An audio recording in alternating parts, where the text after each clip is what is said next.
I'm Dana Carvey. I'm David Spade. Fly on the Wall's back for another season, now on audio and video every Monday and Thursday. So many incredible guests will be joining us. Follow and listen to Fly on the Wall everywhere you get your podcasts. Too good to be true.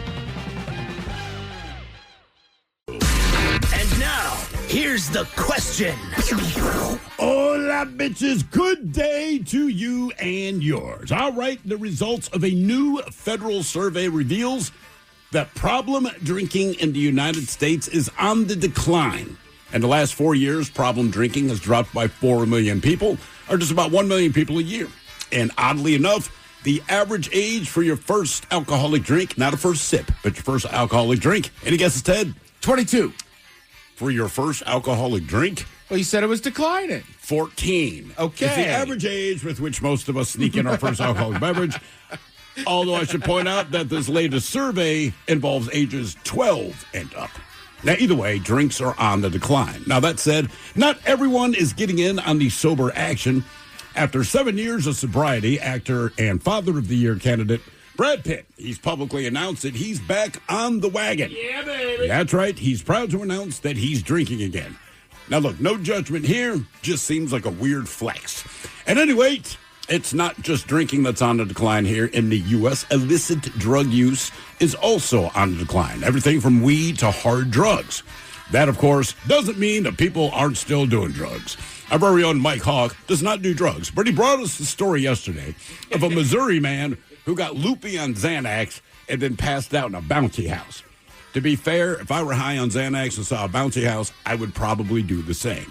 It's not a great look, but no one was in danger, unlike the situation on an Air India flight, where 17 people were injured when the plane suddenly dropped 300 feet. What was the problem? Turns out it was the pilot. The pilot was flying high. Oh. He was so high. Now, look, not all stories of vice are negative. We also have the story of a couple whose marriage, as they say, was saved thanks to MDMA. And as they do studies with PTSD, they find that what we call illicit drugs sometimes help those people out. But let's face it, most of the stories are not positive. Usually something reckless, stupid, crazy, and or funny has happened. And that's what we're getting at for today's question, brought to you by our friends at Advanced Hair Restoration. We want to know, whether you remember it or not, what is the most memorable thing you did under the influence? To be a part of the big show, call 206-803-ROCK. Like the Men's Room on Facebook, follow us on X and Instagram at Men's Room Live. Send those emails to the Men's Room at KISW.com, and I'll watch the show live on YouTube at KISW Rock. I'm Jenna Fisher. And I'm Angela Kinsey. And we have the podcast Office Ladies. Every Wednesday, we'll be sharing even more exclusive stories and lots of laughs. Follow and listen to Office Ladies on the free Odyssey app and wherever you get your podcasts. Well, Charles, away we go. Welcome to the 21st Amendment season, episode number 4,578. What a large and in charge program we have for you today. Guaranteed future repeat on this also positive Friday. The exciting return of Ted versus the FCC coming up. We have a listener submitted Ted versus the FCC this week. Oh, that's right. Tim stepped in for you last week. That's right. Ted. And he says that, guys, love the show. Tim, the producer, gave Ted a good run for his money last week. I want more Tim. But here's one I think that can stump both Ted and Tim. He did it successfully, but Tim even said afterwards, he's like, that. It's a lot harder than you think when I you're like going Tim, but we don't need more Tim on Ted versus the FCC. People want more Tim. So maybe you could do a face-off. Tim. Hope to hear it on the show. And it has to do with Luck the Duck, who soaked his clock while Fluffy Buck hunts ducks for luck. Oh, wow. So Tim made it or missed it last week? No, he made it. He nailed it. He got it. Yeah. I mean, the car may have, gone on the shoulder a little bit, but he got to the destination. He nailed one we retired. So one that you could not get three times. You'll get to hear it at 4:20. Anything else? About you want my car? About 4:35. Paddington Bears Peruvian. 4:35. He did a great job with TV time. He nailed it. Oh, my God. Oh, yeah. Good Lord, man. Yeah. Highest ratings we've had. Is he now the 425 Magazine Local Radio Personality of the Year? He is. They're just going to give it to Tim? What is your award ceremony? Me and my buddies are planning. I have the certificate. I'm going to frame it, and then we're going to raise it to the rafters of my apartment. Yeah, but isn't there like some kind of award ceremony for the whole thing? There was. Oh, did you go? Were you in Ireland? Yeah. Oh, you big time. Oh, Traveling really? internationally. Oh, well, why didn't you send one of us? No. We my award. I know, but you. we could have been there on your behalf. But people say that all the time. Accepting this on Ted's behalf. Exactly. Steve, throw Hill, Miles, Montgomery, and Mike Hawk. Going up on stage. Actually, maybe I'll throw a party, and I'll cut the tickets in half for you guys. All right. Tim, you're paying full price, Tim. Half price. Okay.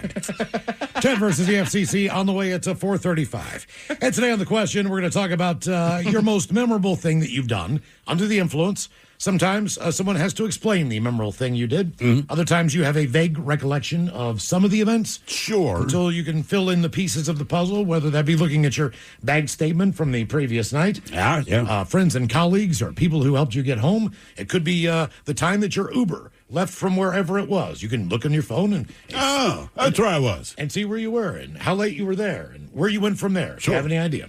But either way, let's start with a little bit of good news, depending on how you look at it. It says Americans appear to be rethinking their relationship with booze. A new survey finds the share of people 12 and older who meet the criteria for alcohol use disorder dropped from 10% in 2021 to about 8.9 in 2025. That's a decline of about 4 million people. And I want to say the alcohol industry is just getting kicked in the jimmy. I want to say the last 4 years, they've lost 800 billion or million. I cannot remember the number, but it was astonishing when I looked at it. But keep in mind, this is the equivalent of making $10 million a year, and then this year you made $8.7 million. They ain't going anywhere. Researchers point to shifting social norms, rising awareness of alcohol's health risks, and possible cannabis substitution. The trend comes as federal government pulls back on alcohol-focused public health efforts. They've softened drinking guidelines and cutting alcohol programs at agencies like the CDC. These moves, some experts warn, could slow or reverse the progress. As it is, an estimated 178,000 people die annually in the U.S. from excessive alcohol use. Yep, I believe that. But apparently, that is not. What's crazy to me is that they said that survey is from 12 years old and up, which maybe because I'm a parent, I don't know, it bugged me. But I did post to YouTube. I said, I'm curious, what was everyone's first drink? Yeah. Right? Because everyone has different drinks to start with. One guy, black cherry, Mike's Hard Lemonade. And I go, all right, if you're younger, that kind of makes sense to ease into it. Someone else straight up, shot of whiskey. I like this one. My dad caught me taking a sip of beer. Dad made me drink the whole thing. My mom, not proud. Someone else, when they were 13, they drank MGD bottles. You go, okay. Other guy, 40-ounce Old English 800. Damn. A 40. Okay. Someone else, let's see, your first drink. Someone says, I can't remember. Mad Dog 2020. That's going to be pretty brutal. Someone else says, first time I ever puked with Night Train. Yeah, Night Train, not so much your gateway drink for most people. Then they asked me, mine was Scotch. And I said, look, I was imitating what I saw in movies. So joking, I've had a bad day, give me a Scotch. The guy actually poured me a shot. I did the Scotch, and I pretty much did not drink again for years after that. Yep. I did not realize how potent that stuff was. As like a kid, you ask your parents or uncles. So For they a gave us sip. for a sip. Right. The first time I remember drinking like a beer and a shot was my brother. We were going to go to Laurel Racetrack to watch the simulcast of the Kentucky Derby. Okay. So we're at his buddy Brian's house. They have beer, right? So I'm probably like 13. And I'm like, come on. And his buddy Brian is like, Chris, don't worry. We'll get him a beer and a shot. Yeah. I would drink this stuff now, but for the first time, it was a shot of Bushmills. Oh, and a Sierra Nevada Pale Ale. Which is not the right beer to start with. Right, so I remember doing Nor the is shot. Bushmills it the was best shot. off to me. It was awful at the time, and I got maybe 2 sips of that beer, and I was like, I don't know why you guys even drink. Yeah, I did. said the same thing. I crushed a domestic can with my dad when I was 12 or 13. That was my first drink. Scientists did have a recent survey that said if you are trying to abstain from alcohol, all right, if you quit and you just quit cold turkey, according to scientists and the experiments they've been doing, you have a much better chance of relapsing if you just quit. Yeah. They say it's better to taper down and then just to figure out a way to manage your drinking. It says quitting alcohol changes the brain and can increase the risk of compulsive drinking. And this is it gets worse. It gets worse if you just quit. But that's a new study that came out today. Today. But nowadays, too, it used to be it was all or nothing. But now there's programs for like people to do exactly what you're saying, to like taper down or just kind of be responsible. Down. And I want to say there's even like prescriptions now. I mean, some people I know in GPL1s, they weren't even trying to stop drinking. They were just like, it's just part of it. They were like, like the first few months, they were like, I just don't feel like and drinking. it's not only that. It's your addictions to sweets.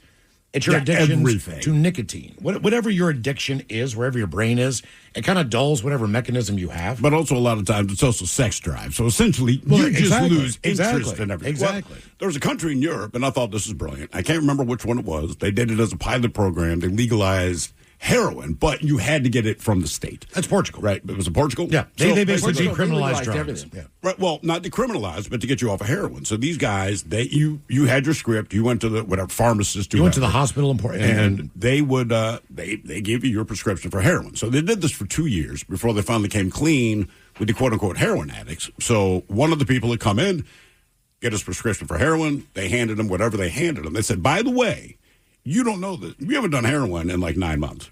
The guy's like, what? They're like, we kept lowering your dosage. It's all mental now. You have not done heroin. You're actually clean. So they realize you can clean people. It's like tricking kids into doing stuff. If you don't tell them that you're lowering the dosage, they get that mental fix because they're going through the process, right? Like they talk about smokers with the neural fixation, but they said, look, to make sure it worked, it's been 9 months. You have not done heroin in 9 months. On the flip side, they would have the guys come in who wanted to do their heroin. They would make them stay in a room. So they could not leave the room while they were on it. And it just got to the point where people did not want to come in and do the drugs as much because they got bored. Sure. They just didn't want to sit in there. And it's like, why do I want to waste an hour and a half just sitting in there, like on heroin? I want to be doing stuff. And they finally realized they just didn't want to do it. And heroin much. addicts are known as go-getters. Look, I know a couple people very well that they, do an annual rumspringa, so to speak. Yeah. So, and one's a family member of mine, and they have been, going at it for a number of years as far as their habits. Sure. And what they would do. And, God, I mean, everything from morphine to you name it, they would inject it, right? Yeah. And this one member of my family still does a yearly sabbatical where he goes and does it. Yeah. And he just gets off, and then he's done. He's done for the rest of the year. And he'll pick the time, he'll pick the location. Yeah, if it works. When, where. It's never a point of, if he's in a bad headspace, that's not when he does it. Right. If he is, having problems in his life, that's not when he does it. He does it when he wants to do it on his own terms. He enjoys it, and then he puts the kid away, and he hides it in his closet, and then, year comes around, maybe 2 years. I think he said the last time was 2 years ago. Then he will partake again. But also the pharmaceutical industry has your back. So if you're addicted to heroin and you don't want to do the illegal drugs, like, dude, that's why we have oxys. Oh, I've got there them, you go. I've got them in my house for my surgery, and I have absolutely zero interest in taking them. Man, I couldn't poop for days. I only took them for a day and a half after the surgery. It took me 3 days to take a dump. Yeah. After that, because it just backed me up so much, and I was like, man, this is not worth it. I'm interested to see if there's been any fallout from making that like gas station heroin illegal. I don't know. What was 7-0-H, like the Crampton? I don't know. So it's like a natural plant, Crapton. I think that's what it is, Crapton. Anyhow, that's a so sales it's a pitch. natural plant that people used to use. You could like make teas out of it and stuff. But then the 7-0-H was like basically like heroin. And it came in like these little bottles and it was like stress free or whatever. Oh, so yeah. people started drinking them. And it seems like if you had one or two of them, like we were hooked. If people were really? getting dope sick. Damn. But I'm pretty sure that. like, Jesus. I know they outlawed all those like nitrous tanks people were using, but I'm pretty sure they outlawed that 7-0-H stuff too. Well, you can still order whippets, and they will deliver them to your door. I've seen it happen. I've been to a party where a guy knocked on the door, and the next thing you know, man, a whole container of those little look like bombs that you would drop from like a World War II plane. You stick those in the canister, and away you go. I could not believe it. You could order that to your door. Brad Pitt. He has opened up about some of his darkest moments of his recent life in a new interview, including suicidal thoughts and a return to drinking after 7 years of sobriety. And this guy's been through a lot. I mean, whatever he did, whatever he's done to make every one of his children take away Every single one of them. take away his last name. Obviously, he's been through it or put people through it. Whatever it was. But they did It this was not a good time. while he was sober. Correct. I mean, that's the thing. He's been sober for 7 years, right? But they've all dropped his name in these 7 years. And I don't know what the deal is. I don't know, but damn, bro. It says during a profile interview with Esquire, Brad Pitt said that he's drinking again after previously staying sober for 7 years after his separation with Angelina Jolie in 2016. He credited Bradley Cooper and his support over a year of AA meetings with helping him get sober. He says he will now have a few glasses of wine with a focus on moderation. I was sober for 7 years, and then I got back off the wagon, adding that he remains professional about it to avoid past issues and overconsumption. He said he used to have suicidal thoughts, returned to drinking after 7 years. He discussed experiencing a period of intense psychological pain tied to what he described as, quote, family stuff. And when pressed, said only kid stuff, and this ain't easy. He said survival instincts intervened before the thoughts went further, and that he otherwise feels like he won the lottery in life. Now, most of Pitt's 6 children with Jolie have either dropped his surname or legally filed to do so, with the latest being 18-year-old Vivian Jolie Pitt. She did so back in July. They say that Pitt's got a new movie coming out, Heart of the Beast. He's a special forces officer. But either way, he said he's going to do it in moderation for a while, as he can. Now, I will tell you this. Why do you think he chose to make that public? I don't know. Maybe because if you saw get a photograph of him or something in New Orleans, correct? Yeah, he just didn't want to hear the crowd. I think he was just trying to cut to the quick. And I think he's kind of getting ahead of it. Like, hey, don't freak out if you see me having a glass of wine. It's not like I'm not boozing, right? Because you just a guy as famous as him, every news story would be Brad Pitt back on the way. He's drunk, he's drinking, he's blacking out. Who knows? He might be, but to me, him coming out and being like, all right, everybody, you're going to see me with a glass of wine seems to be a little preemptive. Yeah. Now, one thing I did not realize, this was probably a decade ago, but I used to go to AA, and being new to that program, it was an interesting thing. There was 3 pots of coffee going at this church. Sure. All right. I mean, and that coffee was gone in a half an hour, and a half an hour of that meeting, and not only that, it was an hour-long meeting, right? And there were 4 smoke breaks within that hour meeting. And 90% of the people went outside and smoked. Oh, yeah. Every 15 minutes. 15 minutes. Typical smoker will smoke one an hour, I believe. Or, I'm going to smoke a pack a day. That's about right. Maybe a couple more than that, but typically. The other thing I didn't understand about it, and I never really thought about this, was that there were a couple of regulars that I would see. Yeah. But for the most part, the people who came in were in the middle of a relapse. Oh, yeah. And I did not know. That never. I think that's most of that never dawned on me. That you would be sitting there and the guy beside you is hammered. And, when you go around the room, you do that at the beginning of every meeting, depending on what your meeting is. Right. But you just talk about, since the last time you've been here, have you had any thoughts? Have you been close? Do you need support? Is your buddy there for you when you need him? I think about it every time I come here. That's the irony. Do you need an extra one? Like an extra buddy to call? Yeah. Extra friend to help you out? Do you need a ride home? Do you need all these things? And I mean, the one guy beside me one day is like, I knew I had to come here after I woke up and I drank a bottle of vodka. And I was like, you okay, man? He's like, I am blind right now. I can't even see. He's like, I just had to get in. Mm-hmm. And I didn't know. I just figured it'd be a bunch of people who are like, yeah, man, I've, here's my chip. I haven't drank, and, blah, blah, blah, That's blah, blah. TV, man. That is TV, not, everybody's that is clean not, and doing well. well. That is not my AA experience at all. It's not. At all. Yeah, it's not remotely the same. I would go up to the one on Aurora. It's probably 110th every once in a while. I went to one in Fremont for a while. It doesn't matter where you go. It was the same movie. It is. Aurora was a little bit more extreme. Well, sure. Based on that location. Area of town. But I mean, that's the thing. Like what they do in the movies has no bearing on real life when it comes. This is real stuff when these people are struggling. Yeah. In the movies, there's one person who's not doing great, but everyone else is there to support. Real life, it might be 50-50, or maybe there was a week from the last time they had a drink. But it's not like the movies. We used to work with a guy. He didn't even realize how bad it was. Look, we like to drink, but it's one thing to like to drink, and it's another thing we rely on it. And we were like, I won't say his name, and you guys know who it is. Hey, man, what'd you do last night? He's like, nothing, man. I just stayed home. We're like, oh, you didn't do any drinking? It's not really. I just had a 6-pack and 2 bottles of vodka. And he wasn't bragging. No, I mean, he was fine. It was just a matter-of-fact statement. I'm just like, oh, my God. Right. And one thing they definitely stress, your wife can't pull up, or husband, and push you through that door and make you go to that meeting. You have to voluntarily be there on your own. Now, if it's court ordered or something like that, that's a little different. Yeah. But they don't want you there if it wasn't your idea to come in and sit down. They want you just based on you being you and not being forced into anything, which I appreciated that. I just could not believe how much the room just reeked of alcohol. Yeah. It was intense because typically when I went, I was sober. Right. That is you. But I was, I was the 1%er in that one. Our question, whether you remember it or not, what's the most memorable thing that you've done under the influence? 206-803-ROCK. History That Doesn't Suck is a legit, hard-hitting American history podcast told through entertaining stories.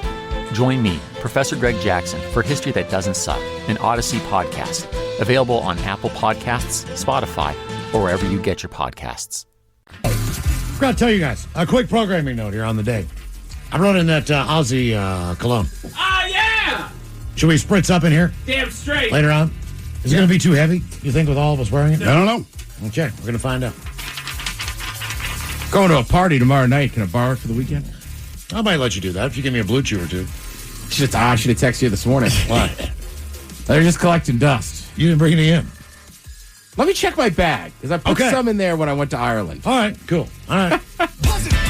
Deal. An Air India flight abruptly dipped midair last week, and it may have been because the pilot was high.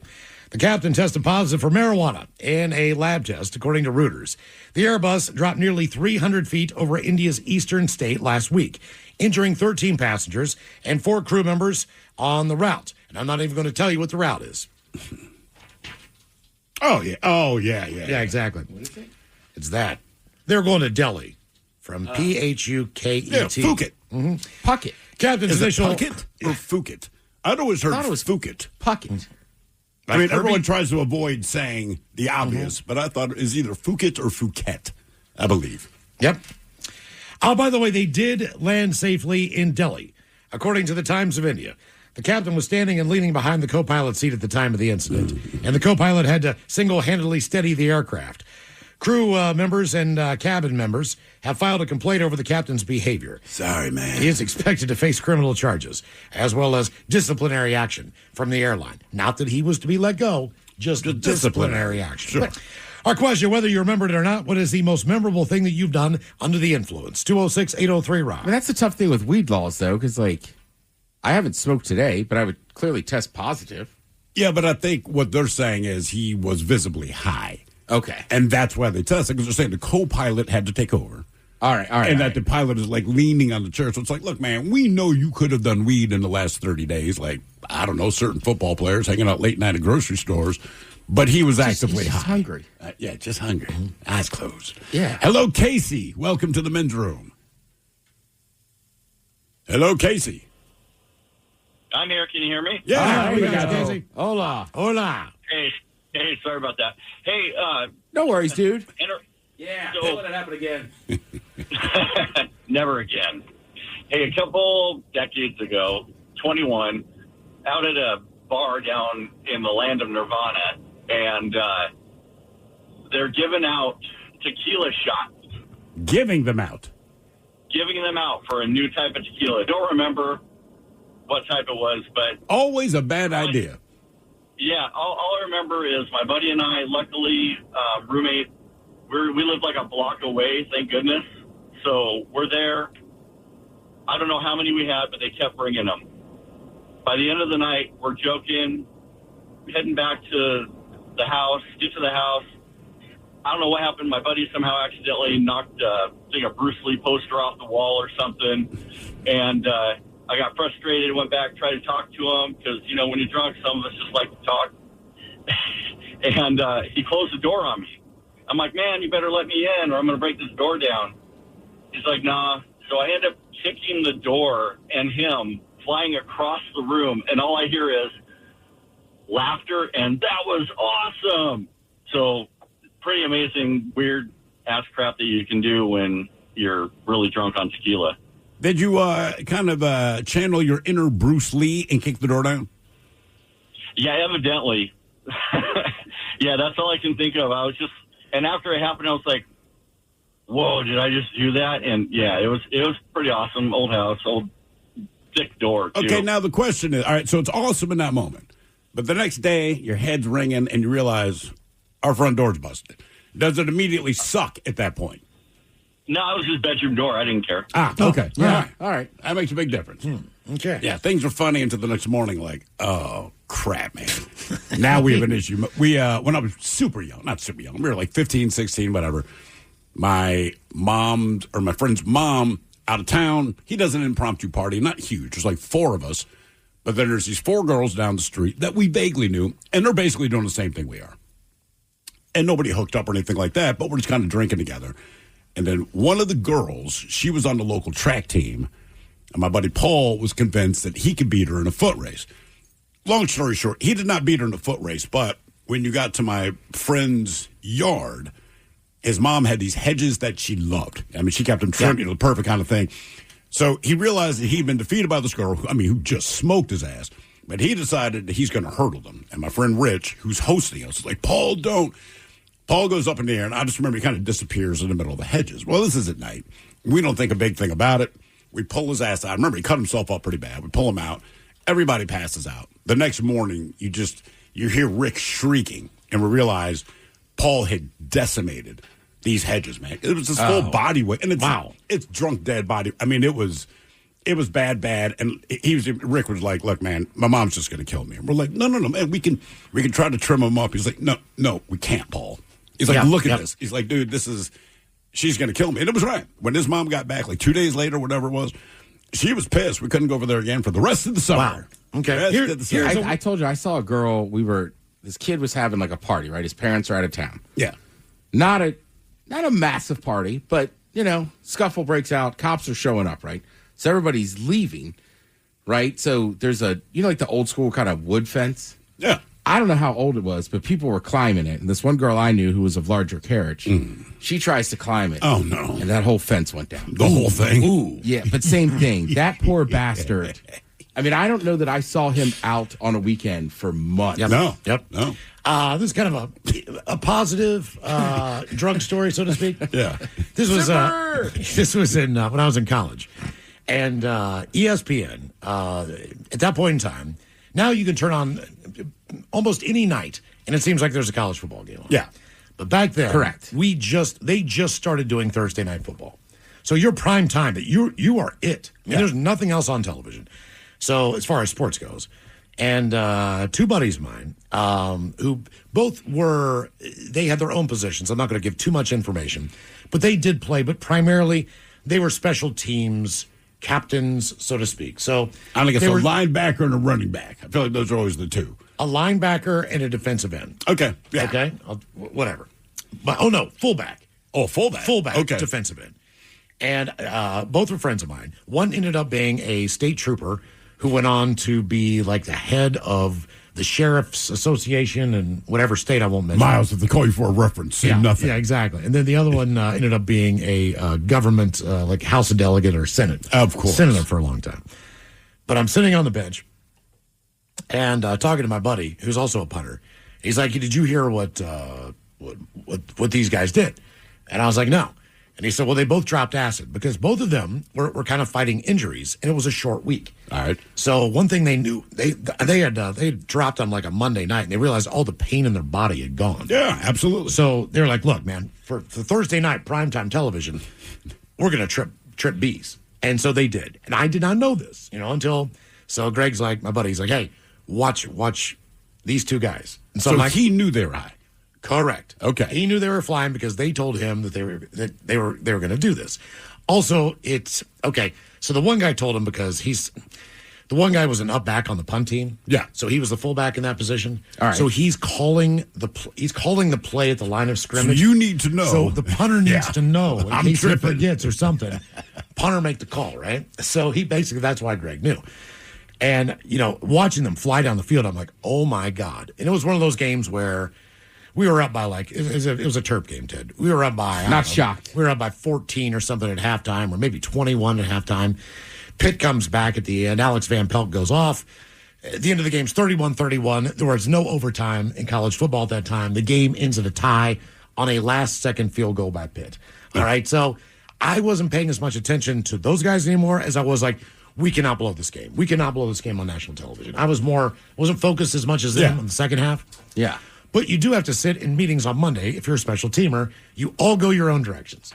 Defense looks at their tape. Offense looks at their tape. Yeah. Special teams, we go and look at our tape. And you just see these 2. And these are 2, one dude is 6'3". He weighs 280 pounds. He is not the fleetest of foot. He is not the fastest guy. The fullback, again, he's a fullback. Right. He's a thick dude. He is not fast. He is just a big dude. His job is to open up holes. You've never seen two people come out of that like a shotgun. On kickoff, on kickoff return, they were absolutely leveling people. There was one kickoff return for a touchdown based on those two guys blocking. Blocking? Yes. So at the end of the meeting, all right, they always give the award for defensive player of the week, offensive player of the week, special teams player of the week. This week, it was co-special teams players of the week. And they called these two guys' names. And I'm just sitting there next to Greg, and we were just shaking our heads like, you've got to be kidding me. But watching the film on Monday, you're like, oh, my God. No wonder they gave warriors back in the day, like doing hallucinogens. There's a reason. Yeah, like the Zulu warrior. That was kind of like the same thing. Like, if they were timed on a 40, it would be the best 40 they've ever run in their life. Done, yeah. In full pads with a helmet on. Yeah. Like, it was like, I couldn't believe they were outrunning our fastest wide receivers. Well, that was some of the stuff, and I don't know if it's true or like conspiracy, but like supposedly they would give LSD to soldiers in like combat zones, and because with the tracers and stuff at night, like they were unbelievable because they had no fear. It was almost like a video game to them. Yeah, in real life, they can track what you're doing. Then you can estimate what someone's doing and then take it out. But to watch this movie, these two, I mean, every single play on special teams, it was just them. Nobody else even held a candle to them. Like, they were busting through the line on field goal attempts. They didn't get every block, but they had their hands in there, man. It was just nuts. If you look, man, it's like anything. Like I said, when they're treating PTSD or someone with some mild psychosis, if you do certain drugs the right way, there can be a benefit to it, right? And I've said before, we had a massive catering job at one of the restaurants I'm working at, and this place, it's in Baltimore. It's a place called Federal Hill, and basically, if you're on top of this hill, beautiful view of the skyline. Our restaurant was next to Federal Hill. So we had about an hour before we're going to start doing this catering event, high dollar. Everyone's stressed about it. We're like, all right, whatever. So I take all the cooks out. We go to the top of Federal Hill, just get everyone to relax.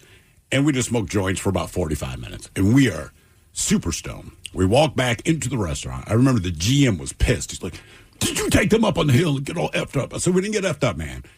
We smoked a lot of weed. Well, to the general manager, that's the equivalent of drinking a fifth of whiskey, right? And I said, man, can you please just trust me? Because no matter what happens, we still have to do this thing, right? So if you're going to be mad about it later. But right now, time is money. Get out of the kitchen.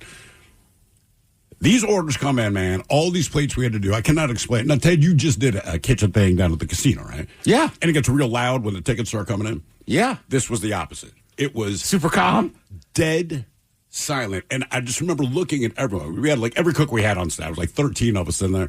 It is dead silent. Everyone's calm. We have never been more proficient at getting everything out at the same time. I don't think anyone said a word to each other for about 2.5 hours. I bet the plating was on point. Everything.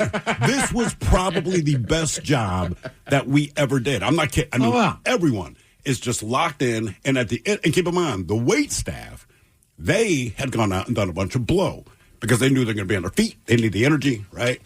Kind of the same thing. They weren't vibing a lot. It was almost like telepathy. We knew what they needed as soon as they walked in the kitchen. We had it ready. No one's saying anything.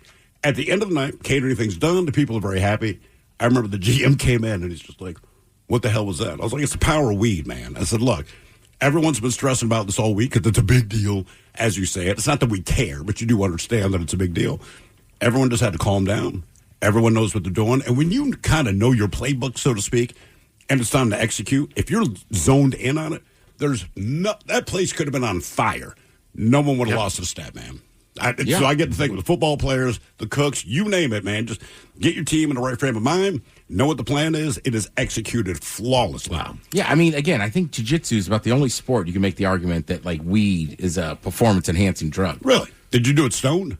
I never did, but Rogan will talk about it, too. It's just because, like, if you're on your back and you got somebody in your guard, just the ability to stay calm and start thinking of the next step ahead. Right, so you start strategizing. Another grown man on top of you. Like, that's about the only sport I could argue, like, that might be like a performance enhancer that's helping that guy out. Do you think that'd be true in most combat sports or specifically jiu-jitsu? Specifically jiu-jitsu. All right. I'll tell you this, on the thinking aspect, I think boxing would be tougher because you still have to keep a little slower. Yeah, right. You need that aggression and you need to, right? Whereas, like, jiu-jitsu, if you're rolling with somebody, you got to be thinking. The quote sports that aren't sports, pool, darts, golf, all these things. I mean, if you just get into get stoned. I have shot some of the best rounds of my life on a quarter hit of acid. Yeah.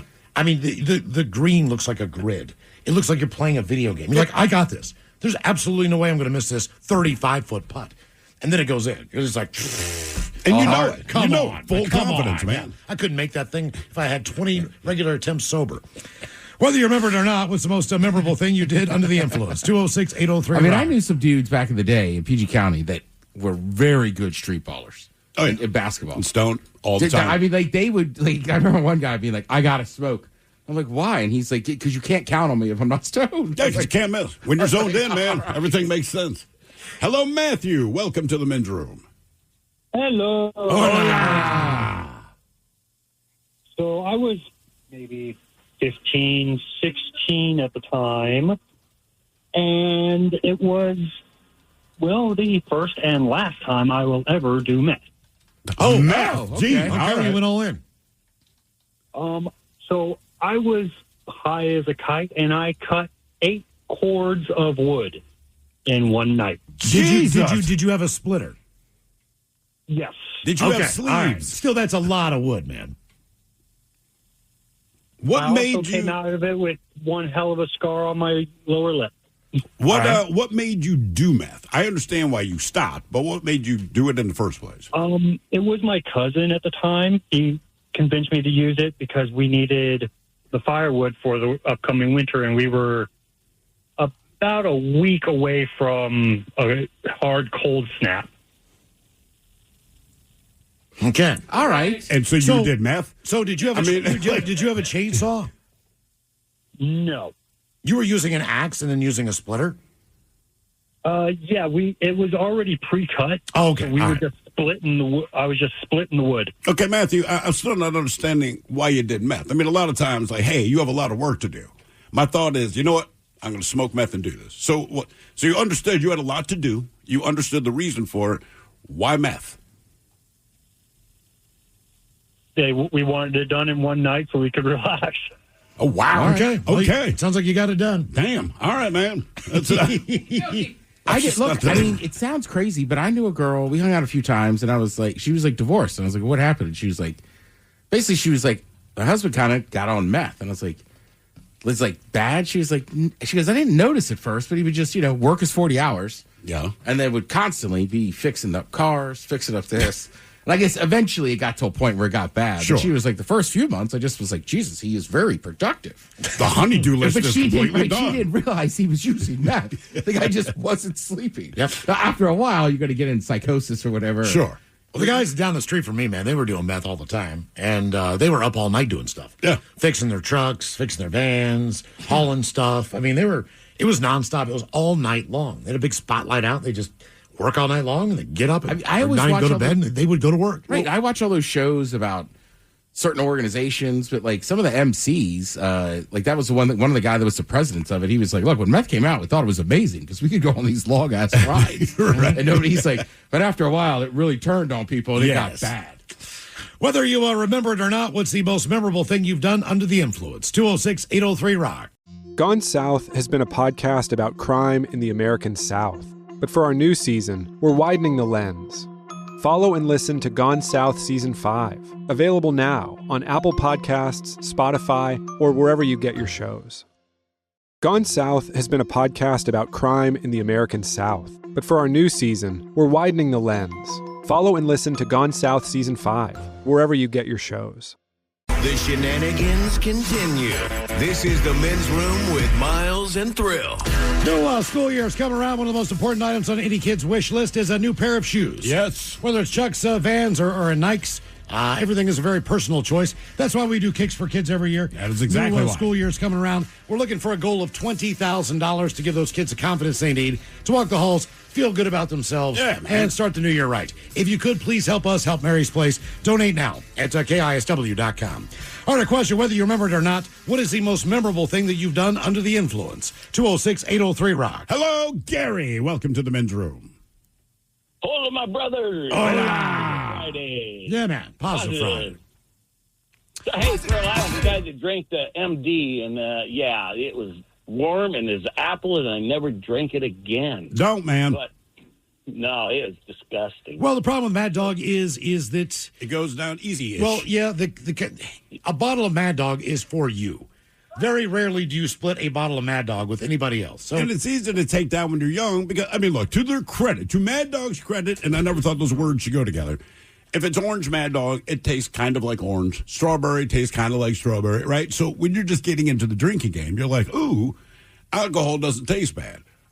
It does, and then the next day, your ass has been thoroughly kicked. It's fortified wine. Yeah. Mad Dog 2, like the first time I had it in high school, I had already had a few beers. Yeah. So I thought it tasted good.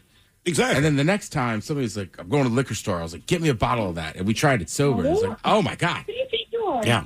That's a good So, how did your night end on Mad Dog? Oh, it was disgusting, but that's not the stories. The stories are back in my Navy days. Can Gary give a shout out? Sure. Gary gives a shout out to the YouTubers, eh? All right, let's get back to it. Quick side note, YouTubers. Gary is the person that speaks in third person. We've been going on about this the last couple of days. There it is. All right. All right, let's get back to the real world. Back in, 1978, I was stationed in Long Beach Naval Shipyard. I was 18 years old. Drinking age, off base was 21. You could go down to the end of the pier and to the Gee Dunk and buy a beer for 50 cents. So my buddies and I usually went down there and got our beer, and we went, we were stuck on a Long Beach Naval Shipyard, nothing to do. I've called in about this. We crawled on to the pink submarine from Operation Petticoat in Long Beach Naval Shipyard. Was that the TV show Operation Petticoat? It was a movie that was done back in the 60s. That was scary. I was a skinny one, so I was able to climb in through the hatch and open up another door so everyone can come in. We walked around for about 10 minutes and noticed this place is sinking. Let's get out of here. They towed it out at sea and shot it up about a month later, which is fun. So you were in a sinking submarine? It was pretty much sinking. Yes, it was. Yeah, that's probably why it was locked up and you weren't supposed to be on it. But they did not tell any of you guys that beforehand. Well, no, we snuck on it in the middle of the night. No, I understand. Because we had nothing else to do. But I'm saying, there was look, no security like there is today. Trust me. No, I get it. Wild. Ted and I just had this conversation today. Like, look, you can be in the Navy and you can say this is off limits. Saying something's off limits means absolutely nothing. And also, when someone's 18 years old, I don't care if you're in the military. I don't care if you're studying to be a priest. When you're 18, you're 18. So explain to people sometimes why something is off limits. Like, hey, you might die and drown in this. I think people take a different tack. And we bring this up because, Ted, you were talking about the weed jello shots or whatever it was. Yeah. And everyone, I don't know why people don't do this. So you did the jello shot, had whatever in it. And then they told you, oh, my God, Ted, you're only supposed to do half. So I said to Ted, what is it about drug culture, right? Here's a weed brownie. And then you eat the weed brownie. And they say, oh, my God, you shouldn't have eaten the whole thing. You should only eat this much. Tell people that up front. Yes. Well, they do. Let people, but they don't. They hand you the brownie. Robin told you that was a 100-milligram brownie. No, she told me after the fact. Oh. She said, okay, here's the brownie. I ate the brownie. Then she said, where's the brownie? I said, I ate it because you put it on my desk and my name got pulled. Then she said, oh, you're only supposed to eat a fourth. I'm like, well, the ship has sailed, man. Like, and there's 25 milligrams is still a pretty good chunk of change. And then, Ted, you were saying, like, you did what, the weed, and someone's like, dude, you're only supposed to do half. Last night. He said, you just took it down. I was like, what was the jello shot? I thought that's what we were doing. You gave it to me. It was fine. Yeah, you could handle it. I mean, one time, I talked to another couple I clearly didn't remember talking to. But Ted made the good point. He said, because Ted said what he does, Ted's like, hey, if I'm going to give you, I don't know, infused whatever, I give you the amount that you need to take. So correct. If it's 1/4 I have brownie, new friends that are coming to a festival or something with me, like for instance, I have a buddy. He had never done anything right, and he had one of those jobs where he couldn't. So he came to Summer Meltdown one year. So like it's the main stage where they're partying, and he comes down and he's like, "Hey man, I heard you had all these great edibles. Can I get some?" And I said, "Sure." And I had rented a little RV, so I said, "You go in my fridge. There's a brown bag. You're gonna take out that brown bag. You're gonna reach in there." And I just went, "You know what? I'm just going to walk up with you. Right. Because I was like, there's too many instructions, and like he has no idea what he's doing. So just like, right, I'm just one of those people. Like, if I have a friend that's never done something, I'll be like, I'm going to dose you to what I think's That's appropriate. smart. Do and then we it can the way add in. doctors do it. You pick up a prescription, and when you get your prescription, you read to make sure it's the right thing. And then what does it say under that? Like, 1 pill a day, 1 pill every 3 hours, 1 pill. They let you know. Even Right, look, that's even all. DB did it to me once, right? Years ago, one of those Thursday night games for college football, like Miles is talking about. Yeah. So it's Maryland. I forget who we're playing, but it's like one of those days in like late October, November, where a cold front's moving in. So during the tailgate, it's dropped like 10 to 15 degrees. So my brother's like, I bought a bottle of brandy. We could take some nips to keep us warm. And it's only like a little half pint. And we hand it to DB, and he chugged it. Oh, Jesus. I was like, wow. He's like, oh, I thought we were just drinking it. I'm like, God damn it. How did his night go? He was fine. We definitely stayed in College Park and did not make it back to Towson that night. Yeah, okay. All right. Makes sense. Whether you remember it or not, what's the most memorable thing that you've done under the influence? 206-803-ROCK. Hello, Andrea. Welcome to the men's room.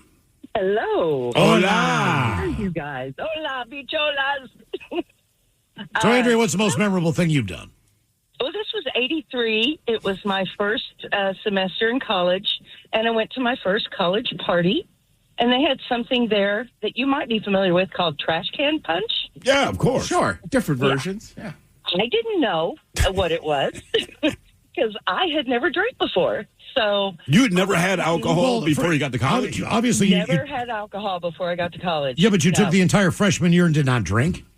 No, this was like the first party of the year. Okay. Okay. So it All was right. like a month after I got there, right? Were you like a And, really good student or good kid? I mean, look, I'm not criticizing it. Just I rarely know anyone who has not tried alcohol before they're 18. No. I just had a really mean mom. Okay. She scared the bejesus out of me all the time. So That no, I works, didn't too. drink until I got out from under that house. Okay. So yeah, I'm drinking. I'm having a great time. Apparently, at some point, and this is where my memory is a little bit weird. I took off all my clothes, ran out of the house down the street, got into somebody's yard, threw up all over the yard, and then fell face first into it. And that's not the worst, most embarrassing part of the story. The most embarrassing part was who found me. This guy that I wanted to date so bad found me. And bless his heart, he picked me up, he cleaned me off, he found my clothes, and he got me back to my dorm, and he never spoke to me again. So, but you were naked. I was totally naked. I was naked. That was your And first he drinking never experience. spoke to you again? He never spoke to me again. And we were in a drama together. We were actually in a play together at the time. And he would say his stuff that he says, his lines, and then that was it. He just didn't want to look at me. I was absolutely horrified. Did he It was seem the like worst. disgusted by your performance, or did he seem like more I think embarrassed? He was disgusted by the whole situation. I mean, you think about it. Somebody's laying with puke all over him, and, it was just not good. It was not good. Wow. Okay. I know. Did that slow you down from partying again, or were you just like, just don't get that drunk?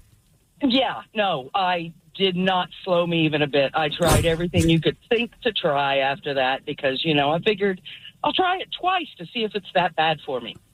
Yeah, and like at that age, it's so hard. I was 17 at the time, yeah. Like, even like 18, 19, because like you don't really know what you're doing. Yeah. No. So, I mean, there's some No. dumb stuff you do, but like, I don't know. I've never met anybody that was like, oh, I got too drunk at 18 and stopped. It's usually like, No, you're right. It was a little later in life where it's like I did it again. And if you make it through the night ends at 3:34. Like if you pace yourself, that's another thing. You've been drinking since like 10 o'clock or 9 o'clock that night, and now it's 3:30, 4 o'clock in the morning. And you're still going. You're still going. You might not be as messed up as like if you just chugged a bottle or something, but you're still going after it. We didn't always, but when I was younger, probably right before we turned 20, it was like 19 to 21, you would do the puke and rally. Always. Right? You felt so much better. Because I to remember your my point- first one, Frostburg State University. But like you said, it's because the party never ended. Right? If it ended at like midnight, you probably wouldn't do it. But now it's 1 o'clock in the morning and everyone is still raging. You want to be part of the fun. So, dude, just go in the backyard, make yourself puke. And you did. And you bought room in your belly and you just started drinking again. Dangerous, stupid, but we all did it. I mean, look, one year I know the year. It was the year that it was turning into 2000. Okay. Y2K, right? So I was working at a liquor store. I could not get off. And we were going to close at like 11:30 that night. Usually we stayed open until almost 2. Yeah. So then my cousin and his buddies, they were only like 19 or whatever. They were bartending this party. So yada, yada, yada. I show up late to this party. We're the only like 19 and 20-year-olds there. It's mostly like real adults. Okay. And I tried to play like that catch-up game because everybody else was already drunk. And then I literally woke up on the bathroom floor to this guy going, "Hey, dude, like, my kids are coming home. You got to go." Oh. So, I mean, I don't know how long I was just asleep on this guy's bathroom floor. Jesus. That's a good feeling, isn't it? Whether you remember it or not, what's the most memorable thing that you've done under the influence? 206-803-ROB. Also, if you're in your early 20s or whatever age you are, never try to play the catch-up game. It never works. No, just don't. No. You process it different. Right. They're just going to be drunker than you are, and you might be up a little later. That's okay. And do you really want to be where they're at? When you really look at how they're acting, do you really want to be there? As an adult, you're right. But at that age, yes, it's like, you do. Damn you it, do. everybody's already having fun. I'm the only sober guy. Yeah, all right. Hello, Bear. Welcome to the men's room. Hola. Hola. So my story starts in Dublin about 15, 16 years ago. Yeah. I was down in Temple Bar, hooked up with a bunch of people down there, and there was a Kiwi in the group, a New Zealander, and he convinced me I needed to have stories to take back to me when I went home. So he got me wasted, just blitzed out of my mind. And we're all standing in front of the bar/club that we're at, and he's like, what you got to do? You got to dance on a car. That's the only way to do it. And so I was like, oh, absolutely. So I jump up on this person's car, don't know who it was, on the hood of their car, and I declare to the world that I am the Lizard King. And then coming down the street is a cop car, and I lose my mind because I know that I've just created an international incident.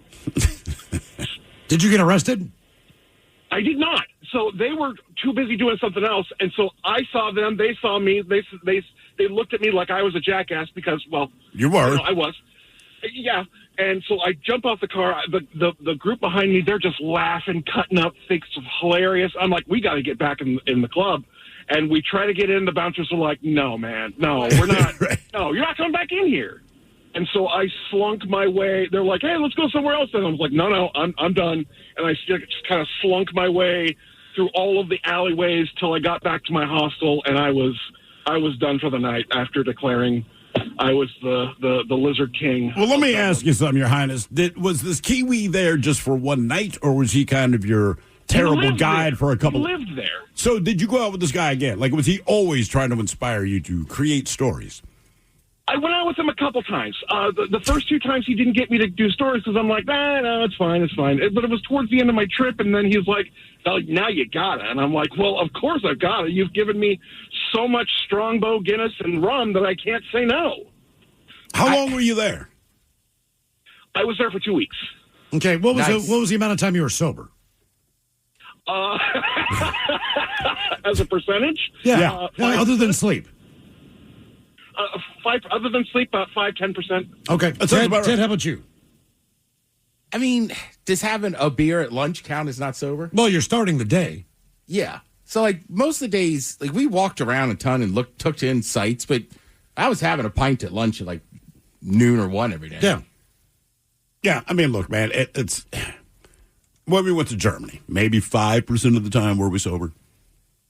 I had a better percentage than you did, I think. Oh, everybody did, but still. Yeah, I at least drove to the grocery store at one point sober. But maybe 5%. He's also, like, look, I just got back. I was staying right outside. Remember, there is the Temple Bar that's like the tourist bar. Okay. But that whole area is called Temple Bar. And it's still, like, when he told that story, I was like, in my head, I was like, those cops did not arrest him. I mean, there's just... If it's going to happen, it's going to happen there. there. There's so many people down there from all over the world. The Kiwis and the Australians love to party. And, like, I don't know how to explain it. And even, like, the locals to come out, like, they're if you're in that area, like, you're getting out. You're there to party. Yep. Yeah. But it is super fun. Whether you remember it or not, what's the most memorable thing you've done under the influence? 206-803-ROCK. I'm a Bad Bob's guy. The hell does that mean? That was just the name of one of the bars. I really like the bartender. He was showing us like the different Jameson that they only sell in Ireland. How many different types of Jameson do they have, as far as you can recollect? I feel like there was like 5 or 6. But like, are they flavored or is it more like aged? No, just aged. Okay. So like we tried to order an old fashioned. He was like, we don't really make those here. And he was like, but I'll get you a nice whiskey. And we were like, all right. He's like, it's only €1 more. And it was, I want to say it was a white label Jameson that they only sell in Ireland. And it was really, really smooth. It wasn't even a shot. We were just kind of sipping it. Did you ask them why they don't, is it laws that they can't export it? Or is it more like, we don't want to share this kind of thing? I don't know, because I couldn't find it at other pubs I went to. Some of them looked at me like I was crazy. So I should have gone back there. He was a really good bartender. Because I told you, the first time I went to England, just an old guy there was like, hey, please do me a favor, bring me a bottle of Jack Daniels. And I just could not wrap my head around, one, why he couldn't just buy it, but two, why it seemed like such a big deal. Because at the time he's asking, Van Halen's putting out videos where the bass player, his bass was modeled after a Jack Daniels bottle. Like, it's to me, it's just the whiskey. But when I got there, he invites 2 of his buddies over, and it's just these 3 old men. And it's kind of like, I don't know, seeing King of the Hill. They sat at his dining room table. They're not saying a word to each other, but he breaks out this bottle, got him a big-ass handle, and they're looking at this thing the way Harrison Ford looked at the gold idol, the beginning of Raiders of the Lost Ark. So it takes them a minute to open it. And I'd never seen guys sip Jack Daniels. It's just always been a shot whiskey to me. But they poured these big-ass glasses, and they sat there for probably 4 hours, and all you'd hear is, yes. That was it. I mean, and finally I'm like, what the hell, man? And at least at the time he said, listen, we can't get, this was York, England, not London, England. So he's like, we can't get this here. But Jack Daniels, as far as whiskey goes, because they like the whiskeys, and they get all the Irish ones, but he goes, this is legendary. And he goes, whether you guys in the U.S. know this or not, it's just kind of the gold standard. You can find better, you can find worse, but this is the mean average of what a whiskey should be. But he's like, it's known around the world, we can't get it. And I'm like, bro, they'll dump it upside down in a cooling machine there, and it's like, it's a waste. I'm not saying it's not, but I mean, I'm with you. Generally, if I do a shot of whiskey, it's either going to be Jameson or Jack. Or Jack, yeah. Whether you remember it or not, what's the most memorable thing you've done under the influence? 206-803-ROCK. Understanding power requires more than headlines. I'm Peter Hamby, host of The Powers That Be, a podcast from Puck examining politics, economics, and media to provide context, analysis, and clarity without sensationalism. We ask how power operates, who benefits, and what's at stake. If you want to move beyond breaking news to deeper understanding, join us on The Powers That Be. New episodes every weekday. Follow The Powers That Be wherever you get your podcasts. Always live on the free Odyssey app. Text the guys at 206-803-ROCK from the Pinky's Plumbing Studio. You're in the men's room. Give you a couple of headlines here from our question. Whether you remember it or not, what's the most memorable thing you've done under the influence? Here's one, a positive drug story. MDMA saved my marriage. All right. Basically what happened was they did some MDMA and hung out and just talked. And for whatever reason, any barriers they had, any walls they had, gone. Anything they were afraid to talk about or ask each other, or any displeasures, they brought them all on the table, figured them out, worked their way through it, and either the wife or the husband said, I wasn't really even sure at that time if we were the 2 right people to be together. Sure. And after this experience, they were both just as tight as 2 people could be. And just for the record, that's what it was made for. Correct. It was a counseling drug. Yeah. I mean, literally, that's why the drug was invented. It was a counseling drug. The genie got a little out of the bottle in Texas, and it showed up in a lot of gay clubs, and then it became illegal. But that's true of a lot of drugs. So, like, that story makes 100% sense. I mean, but, like anything, if you people make their own decisions about how they're going to use something. Correct. So, in theory, a butter knife is not dangerous. If you stick it into a wall socket, it is dangerous. If I stab you in the neck, it is dangerous. It's not its intended use, but people make decisions about how they're going to use stuff. But, that's why the drug is a bad thing. We shared, grieved, apologized on the same level. The biggest revelation was that we've been hiding things from each other, from our thoughts to our feelings, and all that opened up. Sure. So whether you remember it or not, what's the most memorable thing that you've done under the influence? 206-803-ROCK. I'm not sure how to phrase this, but people will ask me stuff sometimes. I might have some knowledge of things. And they're always like, I don't know, man. I'm gonna just be super horny and this and that. I'm like, just relax. Right. Like if you're out at a fest, if you're horny, you're probably horny already. But like that drug doesn't like. Touch will be better. Yes, you will want to be close to people. It doesn't mean you have to be like, oh my God, am I going to be sex crazy? I must have sex now. Yep. It's never going to go away. Well, if you're a dude, it won't. But just understand, in this moment, you're tripping. It is okay. It is all right. Right. Ted, the everyman shaman. Relax, bro. Chill Relax, out, man. Well, it was somebody that like, right, they were asking me and that just like, I didn't want to think about them that way to begin with, right? Because they were the opposites. But I was just like, hang on, take a breath. Yeah. Right. All right. Right. No. Hello, Ethel. Welcome to the men's room. Hello. Hola. So, Ethel, what's the most memorable thing you've done under the influence?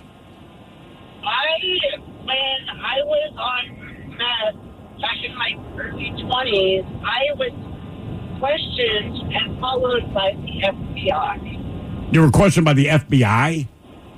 Yes. You sure you weren't just on meth? No, you were seriously questioned by the FBI. Were you on meth when the FBI was talking to you? 100% true. Yeah, 100% true. Why were they talking to you?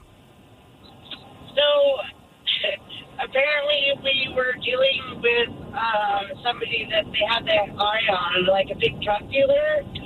And we went up to the hotel room, and they were like, all these cops, FBI, they were searching us, questioning us, and then we left, and then all of a sudden we realized that they were following us. So I thought it was funny, and I was like going around the block, and I had like 5 or 6 cars behind me, just following me in circles. See, I wouldn't think that was funny at all. I would not. Not funny. I think I'd sober up very quickly. It's not funny. That sounds terrible. Yeah, no, I was fine. It was funny. I didn't care. No, you were on meth. So it was funny. That makes sense. Okay. All right. Good times. Meth. I think we got both of our personalities. Exactly. Yeah, I was like, where is that voice coming from? Ethel can change to bipolar. Whether you remember it or not, what's the most memorable thing you've done under the influence? 206-803-ROCK. Side note, Ethel is a hell of a name. Yes. You know, I don't picture a lot of Ethel smoking meth. I do. All right. I do, because I feel like if your name is Ethel and you are still alive and on this planet, you probably smoke meth. I just think it's not an insult to the name Ethel, but like I hear Ethel, either you're someone's very, very sweet, super old great grandmother who's you believe you're handing us raisin cookies, but instead it's a dog treat, or your name is Ethel, you're not super old, and you probably smoke meth. Yep. I'm just saying, like if I'm a bouncer, oh, your name's Ethel. Yeah, you high on meth right now? I'd feel confident asking that. Hello, JJ. Welcome to the men's room. Hola. Hola. I think Ethel is 32 and fragile now. But, okay. All right. Anyways, yeah. Long story short, back in the 90s, I got dumped by my dream girl. After like three years, I was just devastated. I was a piece of crap, moping around, and my buddies show up on a random Friday and like, yeah, you're coming to the gorge with me. And I didn't want to go, but they forced me. So I threw some stuff in a backpack, grabbed my tent and a sleeping bag, made them stop by the store, and I'm in the back seat. So I'm pounding beers all the way to the gorge and feeling no pain. I'm like, all right, this is actually pretty cool, getting over my my self-dwelling. And I remember getting there. I threw my tent on the ground, never set it up, sleeping bag, and my backpack with nothing in it. I don't even know what show it was to this day still. And so I basically didn't go to bed. I remember kind of going through the gate the next day on Saturday, getting to the show, pretty much no recollection, kind of sobered up after the show. Again, you don't know who you went to see, correct? No clue. I didn't even know how I got a ticket, honestly. You got a ticket? He said he didn't know how he got a ticket. Oh, gotcha. Yeah, I have no idea how I even got into the show. And so I remember, like, everyone kind of fielding out, and, like, I have no idea where the campground's at. So I kind of sobered up a bit, walking around, because I had lost my buddies, like, right after getting into the show. And I'm stumbling around, and I do kind of, like, remember bits and pieces of, like, just going to random camps. And they kept feeding me beers and shots, and then it was just complete blackout again Saturday night. I will say that is Friday one night. thing I always appreciate about the gorge. You know, as you walk through the campsite, if you just stop and talk to anyone, there is an exchange of booze, maybe some other goodies, but yeah, everyone seems to be basically on the same vibe there. Well, I have no recollection. I do remember just throwing my tent on the ground. And the next morning, Sunday morning, you know when the sun comes out and you're in a tent, it gets all humid and hot and sticky? Oh, yeah. Yeah, especially in that campground. Oh, it's terrible. And I, couldn't even focus my eyes. I didn't even open them up. And I'm peeling my head up. And I'm like, wow, I don't remember, even putting the air mattress down. I don't have an air mattress. And I couldn't focus. And eyes kind of focused. And all of a sudden, I see some big breasts, with my hand on it. And I'm like, oh, my God, bear. And I'm like, what is going on right now? And I look around, and there's two other fully naked girls on me, around me. And I kind of freaked out. I'm looking around. I'm like, oh, my God, what am I doing? What just happened? What just happened? And all I could find was my underwear. I flipped out, grabbed those, put those on, left my wallet, my phone, everything in the tent, and stumbled around for about 3.5 hours and finally found my camp. I was going to say, that was not your tent. Oh, no clue who they were. Couldn't even tell you what they looked like. So there's a chance that you could have had a threesome, and you have absolutely no recollection. No, he did. Absolutely zero recollection of it. Did you get your pants and your wallet back, or you just left it there? I just left everything there. Wow. Did you find your friends to at least get a ride home? About 3 hours later, yes. Okay. That was it. Wow. I can't think of anything more irritating than waking up in the morning, realizing that you had a threesome, and you have zero recollection of it. Damn. Whether you remember it or not, what's the most memorable thing you've done under the influence? 206-803-ROCK. PSA, set up the goddamn tent. Do that before you do anything else, before man. you do anything. I have seen this a million times. Oh, yeah. Gorge, festival, set up the tent. We'll do it later. Just get it over with. Right, and you won't. No, you won't. Yeah, just do it. Just do it. Hello, Kurt. Welcome to the men's room. Boo, bitches. Boo. So I got a lot of them, but I think this one might be the best. Right. I don't indulge in edibles on a regular basis, and neither does my friend. And we both trusted each other, and we found out after the fact that we took in approximately 70 to 80 milligrams. Wow, man. Yeah. And so this was at Pain in the Grass. I think it was 2021. All right. It was Pain in the Grass where there was one night that had the Cult, Alice in Chains. Oh, yeah. Stone Temple Pilots, Bush, Walking Papers. Yeah, I'm looking at the poster right now. Yeah. And then the last night was going to be Slayer, a heavy metal, thrash metal kind of thing. But anyway, my buddy in Idaho, I thought that he partook in marijuana, and I don't take into it, but our game plan was hey, let's just get some edibles and avoid the beer garden. All right. So that was our game plan. It turned into an ambulance ride. Oh, for who? For you or your buddy? For my buddy. So when we got the edibles here in Issaquah. Bro, you sound like you're still tripping out. Yeah, you still do. Thank you. Eddie. Yeah. Yeah.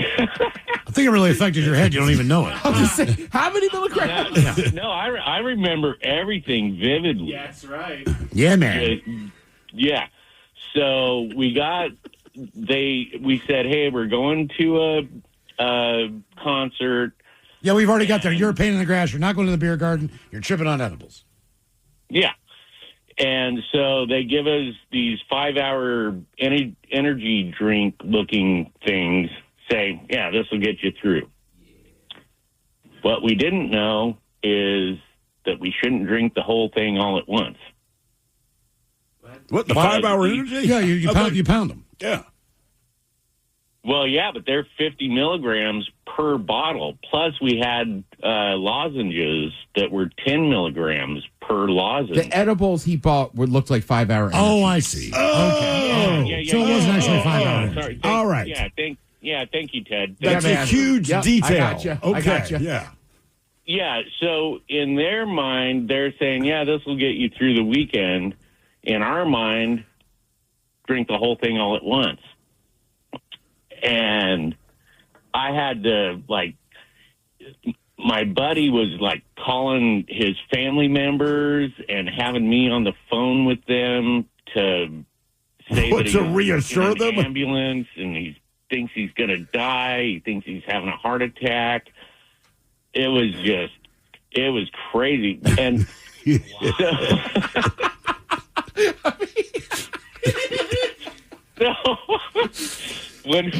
when we got to the hospital, well, along the way to the hospital, the ambulance driver, I'm in the front seat of an ambulance. I'm like, okay, this never happened in my life.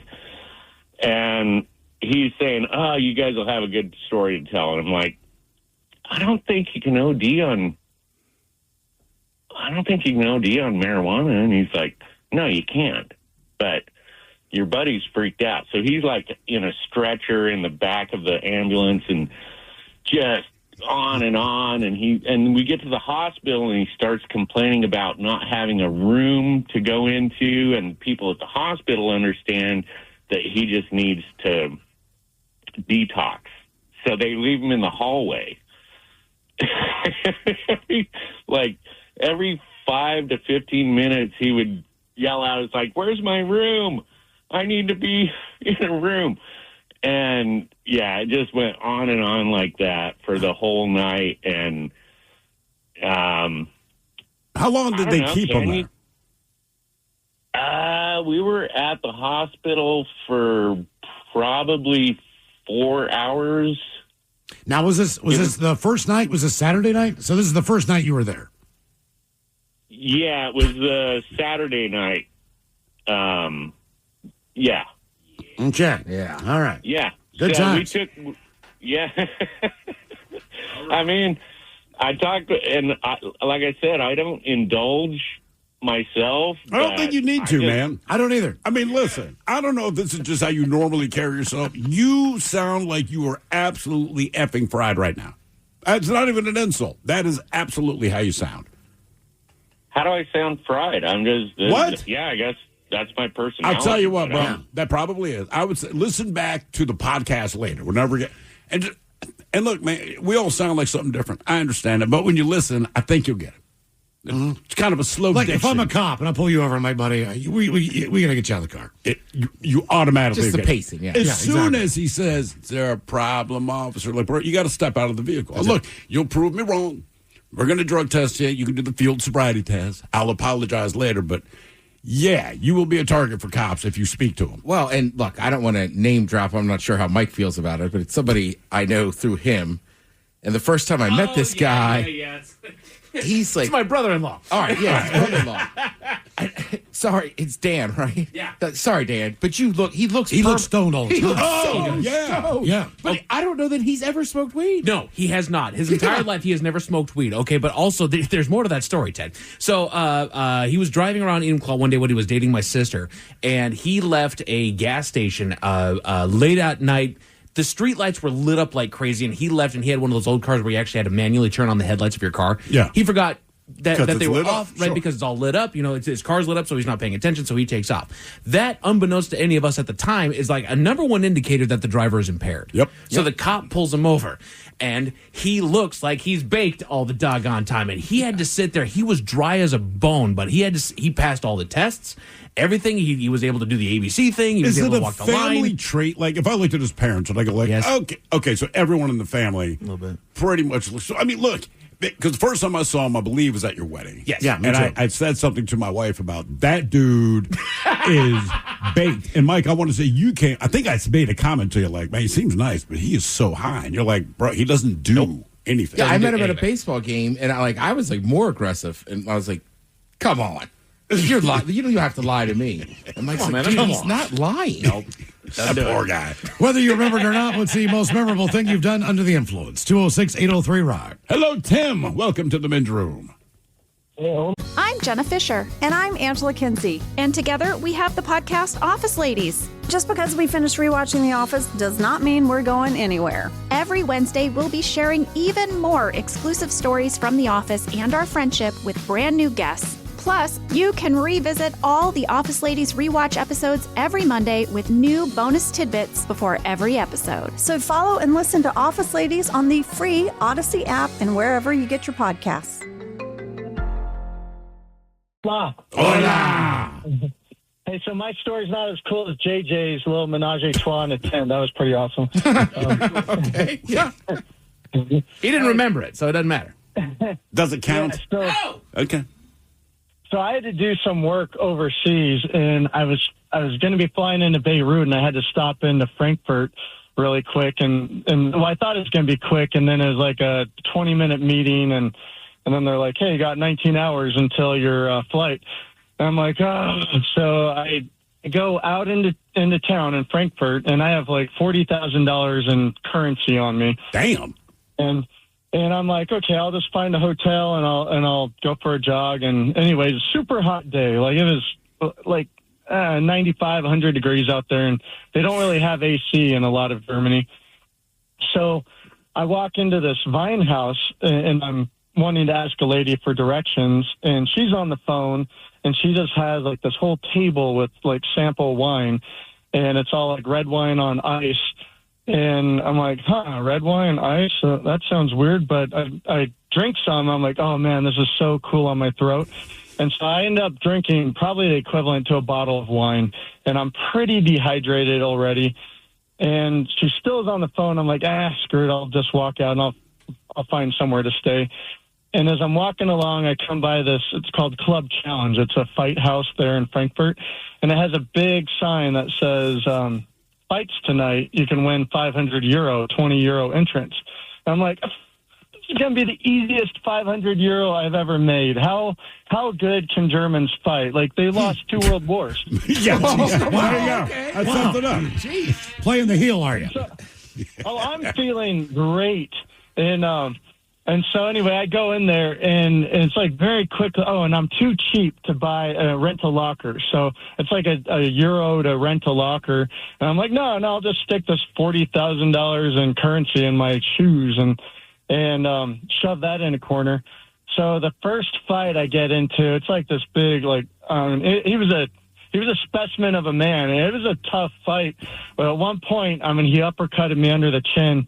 And I remember thinking, oh, crap, if I throw up, is it going to be purple? And 2, am I really that cheap that I couldn't pay €1 to protect $40,000? And your economics are different than mine, but yeah. Oh, it was terrible. And so anyway, I lose that fight, but I won all the rest of them. So I still don't get the €500. But it was 6 hours of fighting. Jesus. And I was like, everyone wanted to fight the American, and I was like, what the hell have I got myself into? But why are you? I gotta ask, why are you such a good fighter? Yeah, do you have a background in fighting? Well, I was an academy guy, so we're all forced to do hand-to-hand and boxing, and then I was a nerd when I was a kid, so I was like, hey, I'd love to learn to fight, and then I worked special warfare with the military, and so I just enjoy. I don't like hurting people. I like it as a sport. And but the answer to the question they asked is that you drank the equivalent of a bottle of red wine on ice. On ice, Yeah. Ted versus the FCC on the way at 4:35, and we got your emails up next in the men's room at KISW.com. Lemonade! Fresh squeezed lemonade! Lemonade? Oh, nuts. Is your business struggling to be seen? Not reaching the right customers? Yeah. Odyssey's here to help. Your one-stop shop for digital marketing. Wait, really? With targeted digital media, plus SEO, SEM, social, OTT, and more, we help your business reach the right audience and drive results. Whoa, hey, one at a time. Stop missing out on valuable customers. Visit digitallocalads.com to learn more about our local advertising solutions. That's digitallocalads.com. Okay, people, line starts here. Most of the time, La Playa sounds like this. For some, La Playa also sounds like this. 30, the 20, the 10.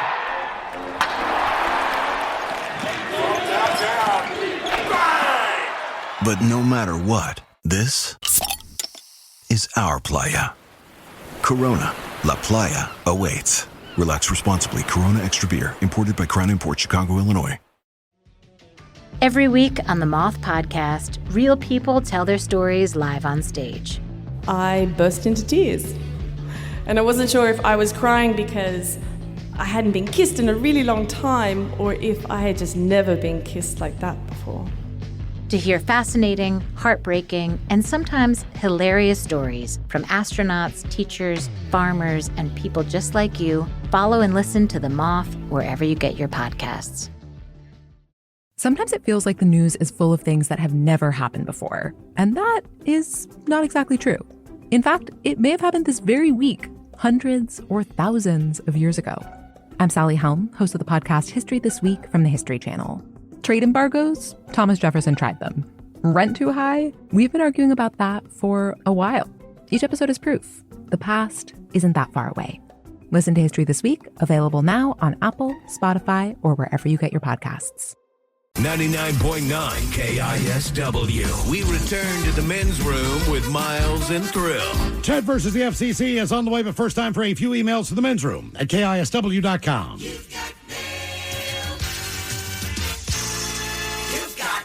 And a couple from our question, what is the most memorable thing you've done under the influence?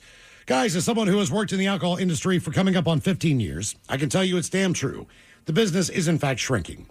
Major factor outside of the youth vaping and just consuming weed is COVID. During COVID, we had our two biggest years ever. Everyone was stocking up, drinking at home all the time. So after that fallout came the rise of non-alcoholic beers, which are huge right now. The seltzer craze is fizzing down. Still a big piece, but you're not seeing every brand in the world with a seltzer. Oddly enough, the cider segment is the only one growing. Granted, we're like 3% of the pie, but we are growing. Have a good one, gentlemen. That from Andy Mack. I noticed it seems to be dying off a little bit, but I mean, I had a couple friends too that really they barely even drank, and were just like, I'm done with alcohol. So that's any reason, or just I guess they thought for their health. Okay, because the last couple of years it's been big on like optimizing every part of your life. Sure. It's like my one friend, he's like, yeah, I'll have some beers now. He was like, I don't. I was like, yeah. I was like, you rarely went out, but there was just I think that all encouraged like people stopping drinking. Well, hey, alcohol industry, at least the men's room is doing its part. Yeah. Guys, I was drinking at a Korean bar behind a place called the Mamo Cafe. Karaoke night. Drinking Heinekens and vodkas. But I blacked out after the bartender realized she was accidentally giving me clear Bacardi 151. And apparently I did a juggernaut walk on the way home because I woke up the next morning laying on my couch, picking briar branches out of my butt, woke up all scratched up. Apparently I plowed a path through a wild blackberry bush along the freeway, which I also apparently crossed drunk in the dark at 2 a.m. Jesus, dude. Guys, according to my kids and my wife, here's a positive one. My cooking goes to the next level when I'm under the influence. Positive. They say that my cooking skills are off the hook when I'm in the kitchen hammered. And I keep telling them to start writing down the ingredients that I use so we can do a cookbook maybe and call it the Drunken Cookbook. I like it. That typically is when you get a little bit more creative. I mean, not necessarily drunk, but high. High and drunk. I was reading something earlier today. They said some of the positives of alcohol, they said creativity, but they specifically brought up cooking. You know, you get a little riskier. You start trying different spices that you probably have but don't normally use. And in the end, you end up with this wonderful meal. You just can't replicate it because you do not remember what you did. Guys, during senior year of high school, I began attending high school parties. Had a bit of a reputation for being a good girl, coming from a very religious family. At one particular party, I desperately needed to use the bathroom. To my despair, all the bathrooms were occupied by couples hooking up. Well, in my drunken stupor, I found the sink at the dry bar in the basement. I proceeded to unleash the most foul bowel movement of my life, wiped and walked away. The following Monday at school, everyone was talking about the stealth pooper. No one ever suspected it was me. From Anonymous. But if my sister is listening, it's Carrie. Guys, doing meth and fixing your truck because it's broken ain't the same as doing meth and fixing your truck because you think the government has a listening device in your engine block. Oh, all right. I didn't really think about that. Yep. Because you don't do meth, Ted. I don't. Yeah. Proud to say it. Guys, asked my wife to get body painted at a festival in Florida. She said, no way. I will never walk around topless, only in paint. Well, after a few drinks and some MDMA, she couldn't wait to get painted. I didn't say no. We don't remember much of the night, but the pictures look like we had a pretty good time. Yeah. Okay. Time for a couple of birthdays brought to you by Men's Room Roasted Red Salsa from San Juan Salsa Company. Dip responsibly. That's what we got here. Tell you what, that first Seahawks game tomorrow night, maybe a good night to get some of that salsa.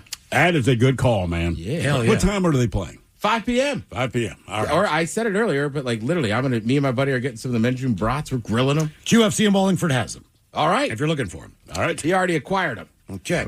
Acquired. Guys, Coop Cooper here. Want to give a birthday shout out to our son Grayson Monkey Butt. Cooper, he is 12 today. So can he get some advice from Coach Ted, the captain, and some dad jokes from Miles? Thanks, guys. Lots of love. That from Mom and from Dad. All right, 12 years old. Now listen, I know, you're right there. You're almost a teenager. What's 12? What's that, 7th grade, 8th grade? 6th or 7th, I believe. 6th or 7th. All right. Coach had to go to 8th grade twice, so don't ask him. That's a good little zone, though, man. You're in middle school. I'm sure you're waiting to get to high school, but I would say this, if you're playing a sport right now, focus on that. Don't worry about wins and losses. So when you get to high school, competition's going to matter a little more. If you don't play a sport, let's just work on the grades. You're going to need them either way. But yeah, happy birthday.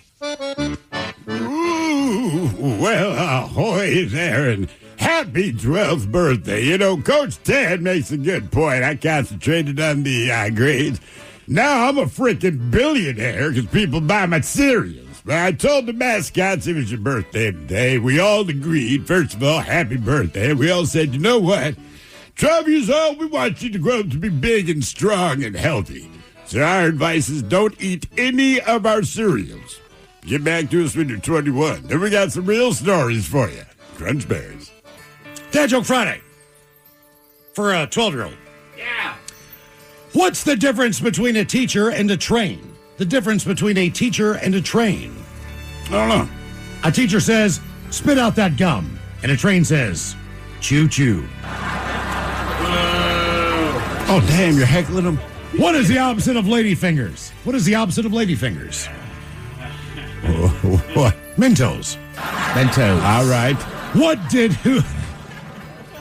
What did the clown use as his clown horn? What did the Who clown use as his clown horn? I don't know. What's a Who clown? Who knows? And finally, more jokes for a 12-year-old. Knock, knock. Who's there? Chooch. Choo choo. And how do you make a waterbed bouncier?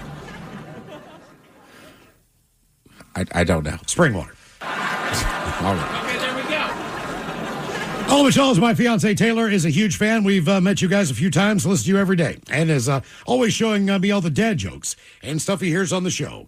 So can we get a birthday shout out? He loved the Dirty Germans, talking about how he works with ordinary seamen every day. Coke Ted and Turtle. Turtle's humming a shoe. Maybe some dad jokes. Thank you so much. And Larpon, guys, that from the lovely Julie. Oh, dang it. Everything froze on my side. And there it is. Yeah, I think it's interesting that Julie says that you work with ordinary seamen each day. I suspect it is Julie that works with ordinary seamen. Yeah, it sounds like either way. They should both up pineapple intake. Yeah. Working with also semen. If you want extraordinary semen, let us know. All right, Miles, tell me again, what birthday is this? How old's this dude? It does not say. All right, I have no idea how old you are, but every birthday means one thing. Getting coked out, staying out all night. You can't black out. Why? Because you're wide awake. Who knows? Your body's doing things you didn't even plan on. Damn. Dad Joke Friday. Guys, if you had the choice between $1 billion or world peace. $1 billion and world peace. I take the billion. Yeah, I'm taking $1 billion. Yeah, I was going to say, what car would you buy? Do you guys know what is unthinkable? What is unthinkable? I don't know. Mike Tyson's boat. And did you know that No. Gentlemen, please wish my wife Kimberly a very happy birthday. It's her 64th trip around the sun, and she's it's as beautiful as the day we met. Please give her a fish sandwich medley. Cheers and rock on. That from Eric in North Vancouver, BC. Fish sandwich. So you know I got I'll have a fish sandwich. Oh, brother, can I have a fish sandwich? Do I get a fish sandwich? Put the cheese and the tartar on the side. I'll wear a fish sandwich. Is it too early for a fish sandwich?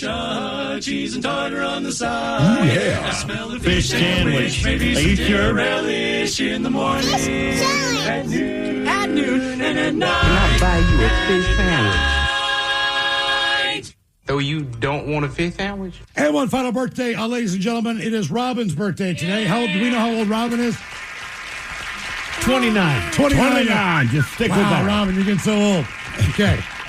Give her a couple sound effects. I'll give her some dad jokes. Hell yeah. Let's see here. Are you me?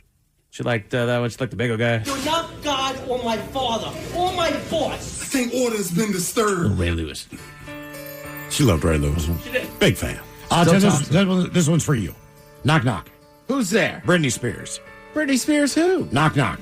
Who's there? Oops, I did it again. All right. I have now decided to identify as he. Oh, yeah? Shimone. And what does a pronoun educator do on the toilet? What does a pronoun educator do on the toilet? I don't know. They, she. No. Do not finish it. Is enough time passed? Do not finish it. They, she. No, don't start over again. Don't finish it. Don't finish it. No. All right, I'm going to finish all the dad jokes. Let's get rid of them all. Why not? Knock, knock. Who's there? Who's on first? Who? Who's on first? Who's on first who? Yeah. No, that's it. Knock, knock. Who's there? Who's on first? I got that. I failed in the gymnastics competition, and I have no one to blame but myself. Oh, yeah? It was my fault. The other day, I was at the bank, and I asked this girl out on a date. Oh, yeah? She loves it when men chase her. I'm renovating my bathroom, Ted. Okay. Let that sink in. William Shatner has purchased his last Nissan truck. Oh, yeah? It's his final frontier. And one more. Have you guys read the book, What I Did at the Cemetery? No. By Doug Graves? All right, guys, here you go. Happy birthday. Happy birthday. Happy birthday to you. Ya's a Dirty Germans brought to you by Men's Room Original Sausage. Available through Uli's World Famous Sausage, mensroomlive.com, and other fine retailers. Schweinefleisch. Thank you, Robin, and again, happy birthday. A couple extra emails that says for the Ted Smith. Okay. Ola. Heard that email mentioning warming up a mozzarella stick in the microwave for 10 seconds. If you have cheese curds or cheese chunks of any kind for a snack, you should always have them heated slightly or at least room temperature for maximum flavor and texture. Bon appetit. That from Zig. You're not wrong, man. So you're going to bring cheese to room temperature? I always if I have cheese curds, I just eat them out of the little container. I mean, I do too because I'm impatient. But they're right. They do taste a little better. Well, yeah, fried cheese curds slap. Okay. Mm-hmm. This one just says hypothetical. If you guys were in a movie-style kidnapping, tied to a 4x4 support beam, arms behind your backs in a basement, who would have to S first and how long would it be? Fans want to know that from Mike. Oh, I would. You would? Yeah. You would poop yourself first? Sure. Okay. All right. Yeah. I think it depends on what we've done. To me, it's very strategic. Trying to get out of there. Well, you're just the last person they want to deal with at that point. Mm-hmm. Okay. The guy that poops himself. That works pretty much 100% of the time. And I need to know what we did the day before. Oh, as far as knowing if you're going to poop? Yeah. It's like, guys, seriously, man, you just let me go to the bathroom. Subject is, what did you steal, big or small? Ola Bacholas catching up on some previous episodes here on the Odyssey app. I didn't steal this item, but I had to deal with the aftermath. I was a ski bum up in Breckenridge, Colorado in the 90s. Shared a condo with a revolving cast of characters. At any time, there were 5 to 7 people in this 2-bedroom condo. We basically existed on food from paying visitors who rented units beside ours and who would leave after a few days and have tons of leftover food. Well, to heat our place, we would steal wood from piles outside other condo units, or we would head out into the national forest in a Toyota Celica to cut downed wood and haul it back. Damn. Now, most of the guys in our place were lifties, so they were cokeheads. I did not know that. Some of us were ski school guys, so we were usually high on the left-handed cigarettes. Yep. Anyway, down at the resort, they built a new main hotel, including this huge driveway flanked by 10 chainsaw-carved animal statues. These bastards were 10 feet tall, and they were hewn from solid cedars. Somehow, one of the coked-up idiots in our condo stole one of the statues. It was a goat man. I woke up one morning to find it sitting on our front porch for all the world to see. Just about a week later, that thieving idiot ended up cycling out of our place, and the stolen 10-foot-tall goat man was still on our front porch. I asked around and finally found a friend who would take the thing off our hands. He came up with his pickup truck, and we loaded this 300-pound bastard in. Drove it all the way down in his Suburban in Denver, and that's where it's lived for the last 30 years. Wow. Yeah. Okay. That from Thomas, U.S. Ambassador to Algonia. Okay, I think we need to go back in time to the last time that we played Ted versus the FCC. So if we could, let's go back in time. For years, Gone South has been a podcast about crime in the American South. But for our new season, we're widening the lens. Through deeply reported, narrative-driven stories, we're digging into the myths, scandals, and power structures that still shape the South, and, in a lot of ways, the country itself. Follow and listen to Gone South Season 5, an Odyssey podcast, available now on Apple Podcasts, Spotify, or wherever you get your shows. Shy, shifty Shelley sits with her cute runt kitty Tilly. She carefully cuts Tilly's kitty claws. Tilly's kitty claws are now cutely cut. 3 times fast. Shy, shifty Shelley sits with her cute runt kitty Tilly. She carefully cuts kitty's claws. Tilly's kitty claws are now cutely cut. 1. Shy, shifty Shelley sits with her cute runt kitty Tilly. She carefully cut kitty's claws. Tilly kitty claws are now cutely cut. 2. Shy, shifty Shelley sits with her cute runt kitty Tilly. She carefully cuts kitty's claws. Tilly kitty claws are now cutely cut. Okay, there you go. There we go. Tim with a big win last week. And now, everyone's favorite daytime game show, where one person could lose $325,000 and their job, or win and walk away with nothing. It's time for Ted versus the FCC. Okay, here we go. This one comes from Dave. He says, love the show. Tim gave Ted a good run for his money last week. I want more Tim. But here's one I think that can both stump Ted and Tim. Maybe a face-off one day. Hope to hear it on the show. Here you go, Dave. This week's Ted versus the FCC goes something like this. Luck the duck soaked his clock while Fluffy Buck hunts ducks for luck. Luck's big clock got socked so strong that Buck's fluff shocked when clock ding-donged. Luck hunts Buck's fluff for fun, not luck. The way we do Ted versus the FCC, 1 time through, 3 times fast. All right. Let's have fun with this. I already am, Ted. I bet you are. Oh, yeah. Thanks, Dave. Can you make it longer and less and more confusing next time? All right. Luck the duck socked his clock while Fluffy Buck hunts ducks for luck. Luck's big clock got soaked so strong that Buck's fluff shocked when clock ding-donged. Luck hunts Buck's fluff for fun, not luck. 3 times fast. Luck the duck socked his clock while Fluffy Buck hunts ducks for luck. Luck's big clock got soaked so strong that Buck's fluff shocked when he went clock ding-donged. Luck hunts Buck fluff for fun, not luck. 1. Luck the duck socked his clock with Fluffy Buck hunts ducks for luck.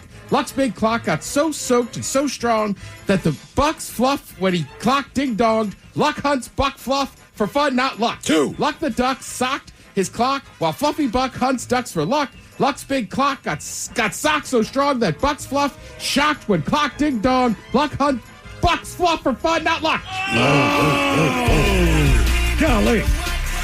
Oh, dear, close. There you go. It's another big win. It's Ted versus the FCC. You are listening to The Men's Room. Understanding power requires more than headlines. I'm Peter Hamby, host of The Powers That Be, a podcast from Puck examining politics, economics, and media to provide context, analysis, and clarity without sensationalism. We ask how power operates, who benefits, and what's at stake. If you want to move beyond breaking news to deeper understanding, join us on The Powers That Be. New episodes every weekday. Follow The Powers That Be wherever you get your podcasts. 9.9 KISW. The men's room returns with Miles and Thrill. All right, it's a 5:08. We'll drink your toast of the weekend with a shot of the day. And we do have your headlines on the way at 5:50. But first, quick check with Mike Honk and some of the stories and headlines he is not working on. Well, thank you, Miles. Good news for Americans. Online searches for eye injuries surged after the solar eclipse in Western Europe. If only someone could warn them.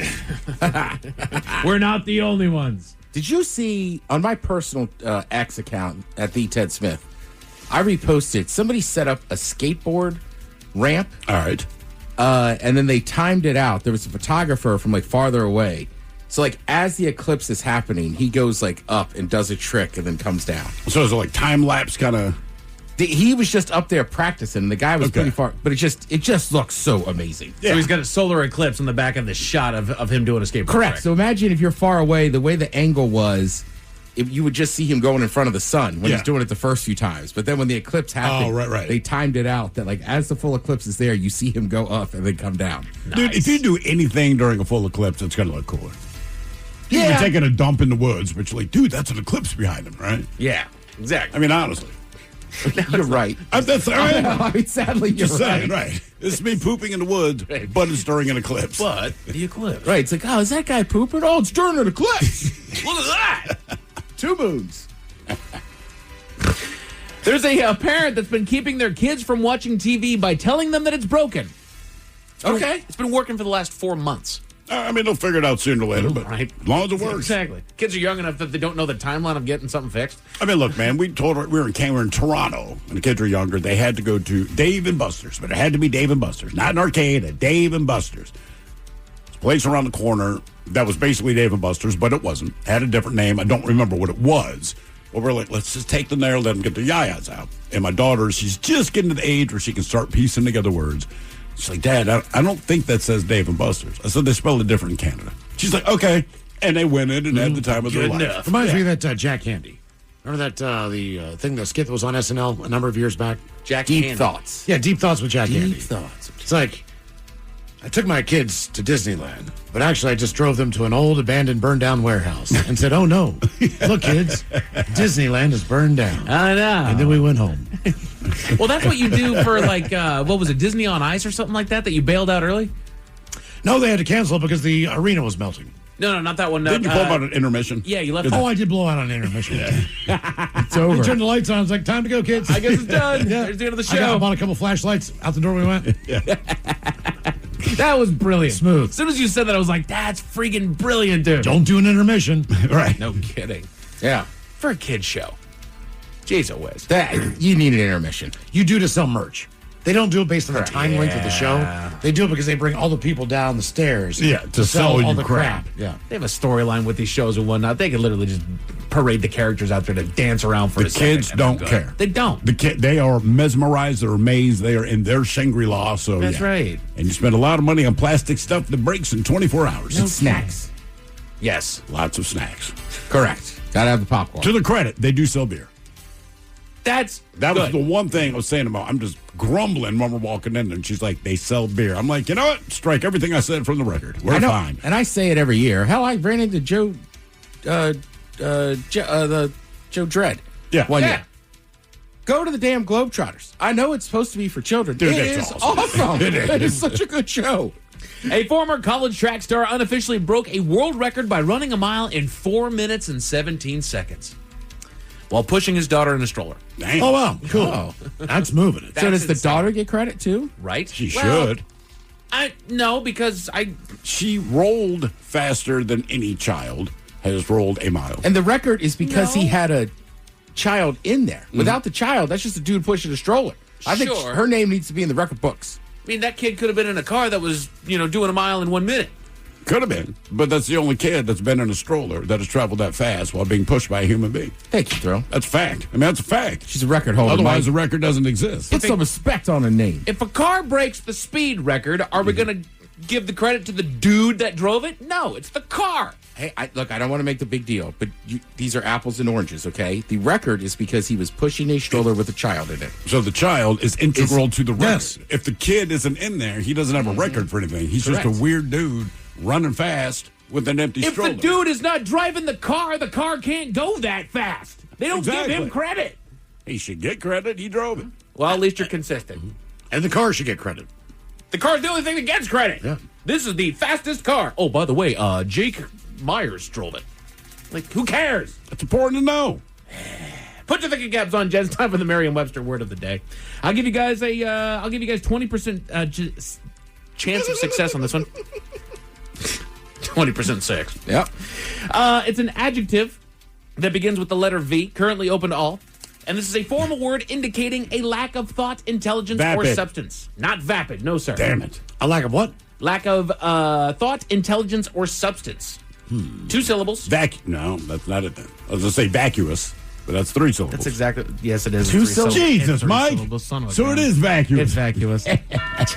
I'm looking at it the here. terrible clue, Ted. If I'd have looked at it on the actual Merriam-Webster website, I'd have seen that it was 3. You're right, it's 3. Hey, Mike, vacuous. You can put your hand under your chin, and when you say a word... Shut up, Ted. Say ambulance. Better get spell ambulance. Here we go. Well done. Hooked on Phoenix worked for me. I love it. According to a new study, the firstborn child is more likely to suffer from allergies, autism, ADHD, and OCD. I can believe that. Yep. The secondborn is more likely to have stomach problems, migraines, and substance abuse issues. All right. The third one is spoiled. What about the third? Neglect. Is that what it says? No, that's what I put in there. No, because they only spoiled. gives the first and second. Yeah, I know. Third child's always spoiled. Always. Because the first 2, you learned all the stuff. The third one, you're like, go ahead, have ice cream. The only thing that the third child doesn't get is a whole bunch of photos of him as a baby. That's true. Yeah, the first one's like, stop watching that much television. Stop eating all that ice cream. Don't do this, don't do this. But by the time the third one comes around, they're like, that was all just bunk. Just I will say my older brother definitely got the allergies. I like drugs.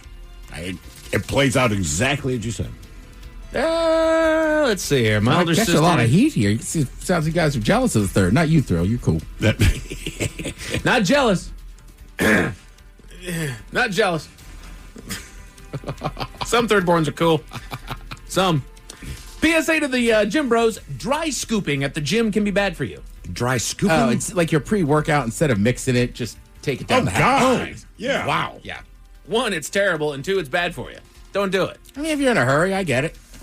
To a degree. A real hurry. Right. I mean, like super hurry. How long does it take to mix the stuff? Right. You just put it in water, man. I just feel like the guys that are dry scooping, they're so big and like I ain't gonna tell them. You tell. Hey man, you know that's dangerous for you. Right? It's like, come on. That guy's massive. He's in here every day. I'm not telling him a single word about You want to maximize your gains, you're going to want to mix that with water first. Yeah. Oh, I got some ideas for you, dude. Let me tell you what you need to know. I got all the facts for you, bro. You don't look like you lift that much. I read about it.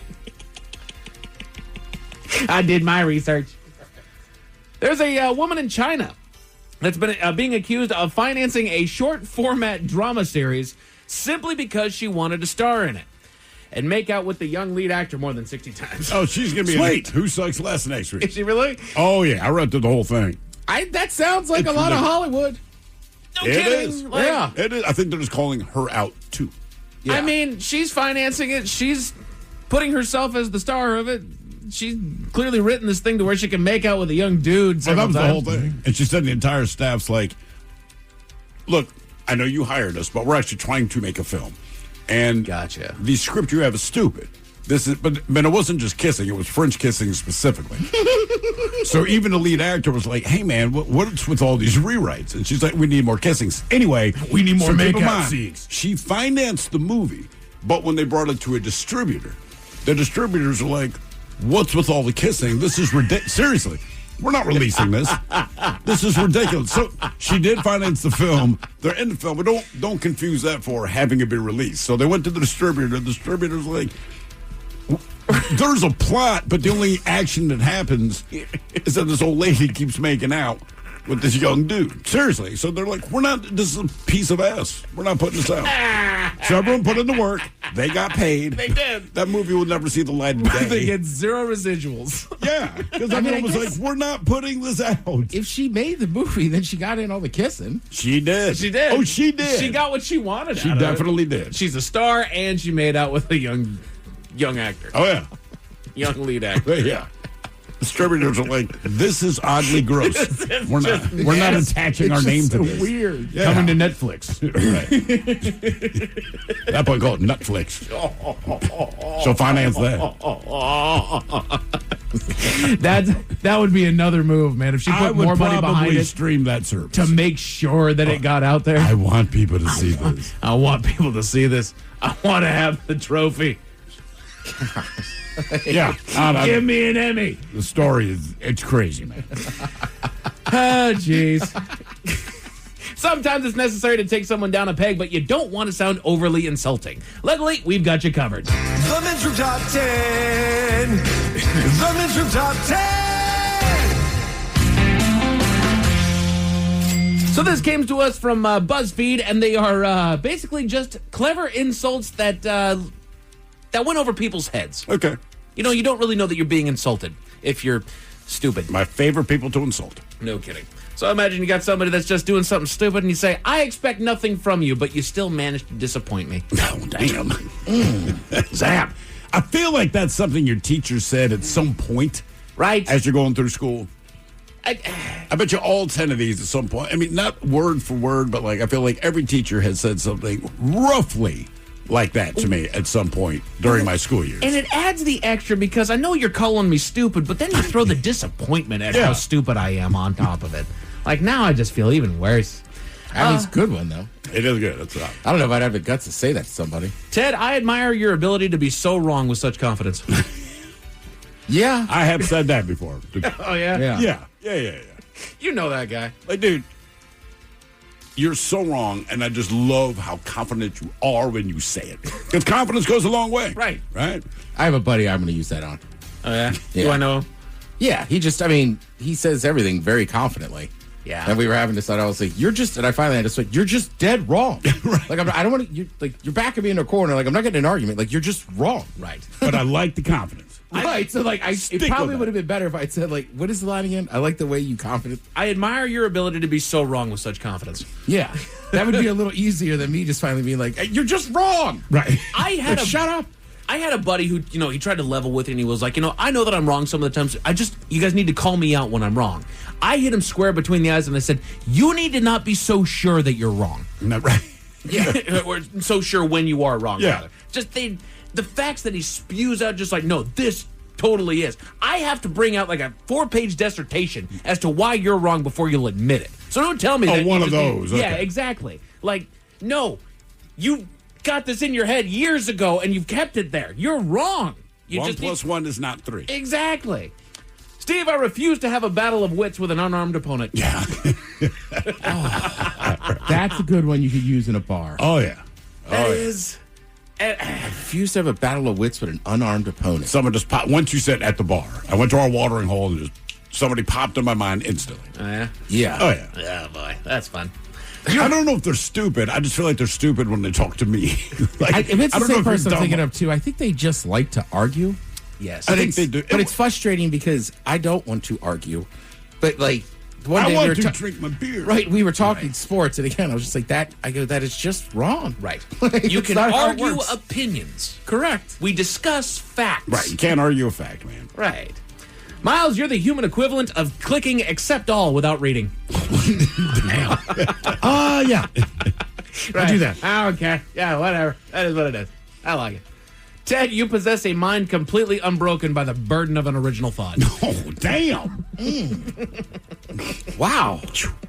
Again, these are some clever insults that just go right over people's Where heads. is that one? Is that one just saying, like, you just copy what other people say, or is it just saying you're Basically, dumb? you're just so like everyone lives in an echo chamber right now, right? So a lot of if someone brings us something political, sometimes people have their own opinion, but generally speaking, it's one of two things, and that's when you hit them with that. Like, oh, I haven't heard this 10 million freaking times before. Like even word for word, It's almost like people are like an AI search now. Steve, you've mastered the art of answering questions nobody asked. That one I love. There's a lot of people at the bar. Yeah, that feels like it's somebody opening up with, let me tell you this. It's like, I didn't ask, man. Way to solve a problem that nobody had. Yeah. Yeah. Way to solve a problem that nobody had, right? You're causing the problem. Miles, you don't have to play dumb. I can tell it comes naturally. No, it does. It's just right there in your DNA, man. It's right there. I feel like a woman would smack me for saying that. Yeah, Well, probably. yeah. And they're also violent. God, you'd have to be pretty bad. Honey, you don't have to play dumb. It comes naturally to you. I mean, that felt bad even saying it. That doesn't sound But condescending. what you followed that up with is, and yes, I'm filing for divorce. I accept your divorce proposal. Remember that wedding last year?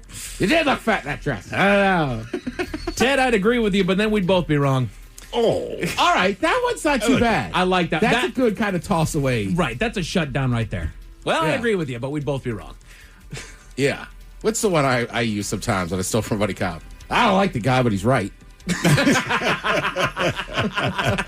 got to be careful who you say it to. Some people take it personally. Like, I'm just kidding. Steve, I don't think your train of thoughts have a destination. Boy, there's a lot of people. I'm about to say, we got a few callers That's that not end with even that. like an insult necessarily. It's just like, bro, you are saying a lot of words, and it's not even that what you're saying is not interesting. It's just there's no end point. And it's disparate that you're like when you look at the highway in Dallas. Yeah. There's all these different loops and highways, and if you don't know what you're doing, it's confusing. Yes. And it's like listening to you is like that. I'm just things are spinning around. It's not the traffic's not interesting. I just don't know where you're going. I will say I'm guilty of that from time to time. I will bring up things that I'm thinking about in real time. Sure. You know, and I try to preface it with now that I'm thinking out loud. Because that means once you say that, people listen different. Right. Like, I have not thought this through at all. This is just hey, well, what if this works? No, and it's putting a butter knife in a socket. You know, so it's stupid. I'm thinking maybe about not. it out loud. I mean, you never know. Exactly. I'm bringing it up because, you know what? Let's talk it out right now. Right, exactly. Miles, I'd explain to you more slowly, but I don't think speed's the problem. Oh. Okay. Oh, man. Again, that one seems a little harsh. Clever insults that went right over people's heads. Ted, you remind me that evolution is a process, not a promise. Jesus. I will say, if you dropped it on me at a bar and just walked away, it would take me a couple seconds to be like, this MF. Hey! Right? He's already in the car leaving. Hey! I just got that. Get back here. Hey, the best I heard, I believe my wife said it to someone. She's like, you know, when you look at that evolutionary chart, you're like third from the left. Oh, damn. Who did she say that to? I don't want to say. You're like third from the left. Third from the left. Just standing upright, huh? Almost. There's still a little hunch. Right, they still got the knuckle on the ground. They've there. discovered fire, but he ain't standing up straight, brother. No wheels. Steve, you don't seem burdened by self-awareness. Well, I know a lot of people like that. yeah. I don't know that I'm saying that is to be like call you dumb. It's just calling you out. a little right. self-awareness, situational awareness. Read the room. I really like this one. Miles, the acoustics in your head must be amazing. They are. I can listen to great stuff in here. It's awesome. I've said to somebody before, they're just staring at me, and I'm like, I could see the mouse running through the wheel. Yeah, in your head. Yeah. Ted, you speak with great certainty for somebody who hasn't finished thinking.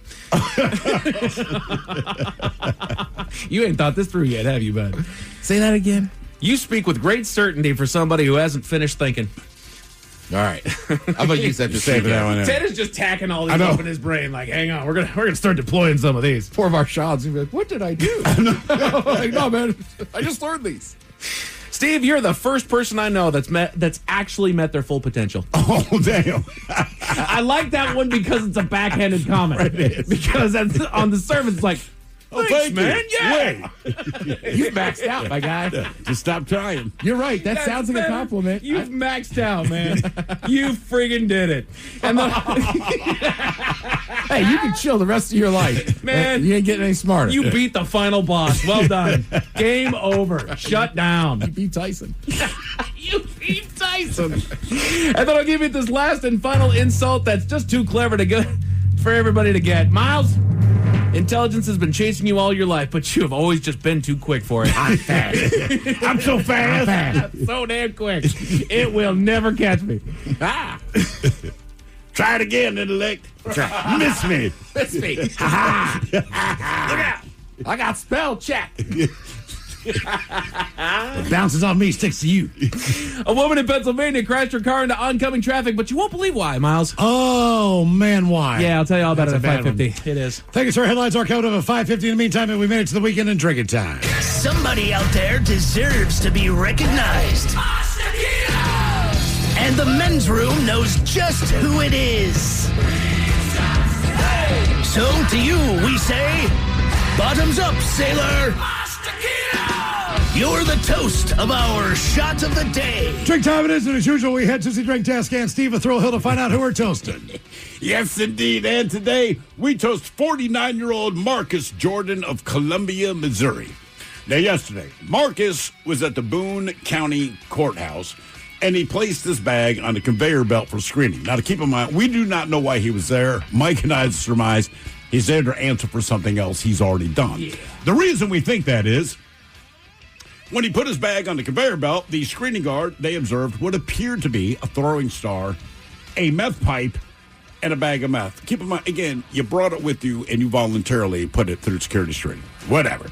Naturally, the bag was searched, and yeah, he had a throwing star and he had meth. So he was immediately arrested. He was read his rights, and he was cuffed. But that is when Marcus made a break for it.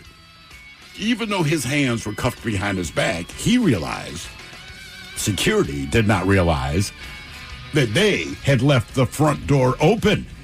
So he made a mad dash for it. Now, much like a bird not understanding how windows work, Marcus promptly ran into the closed glass door, fell down onto his back, and was promptly arrested. Jesus. Oh.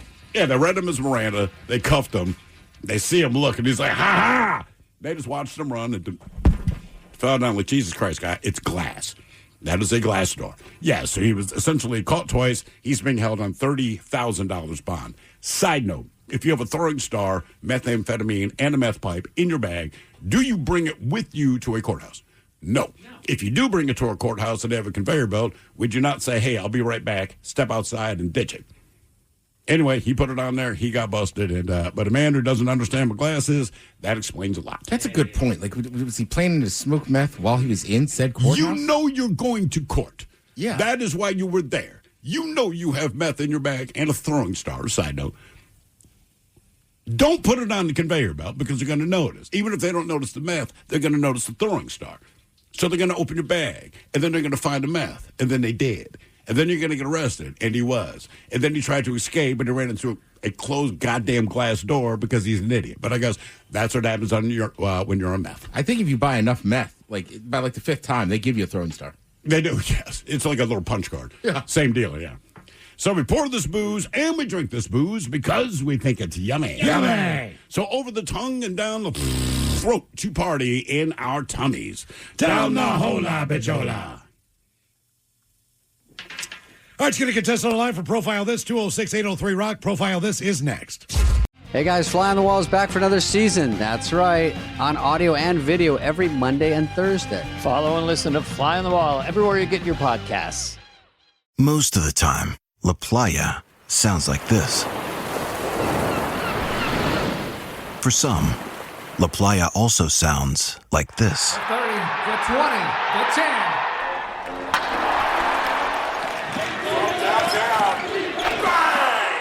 But no matter what, this is our playa. Corona, La Playa awaits.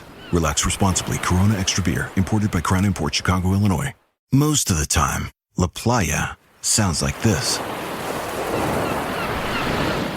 For some, La Playa also sounds like this. 30, the 20, the 10.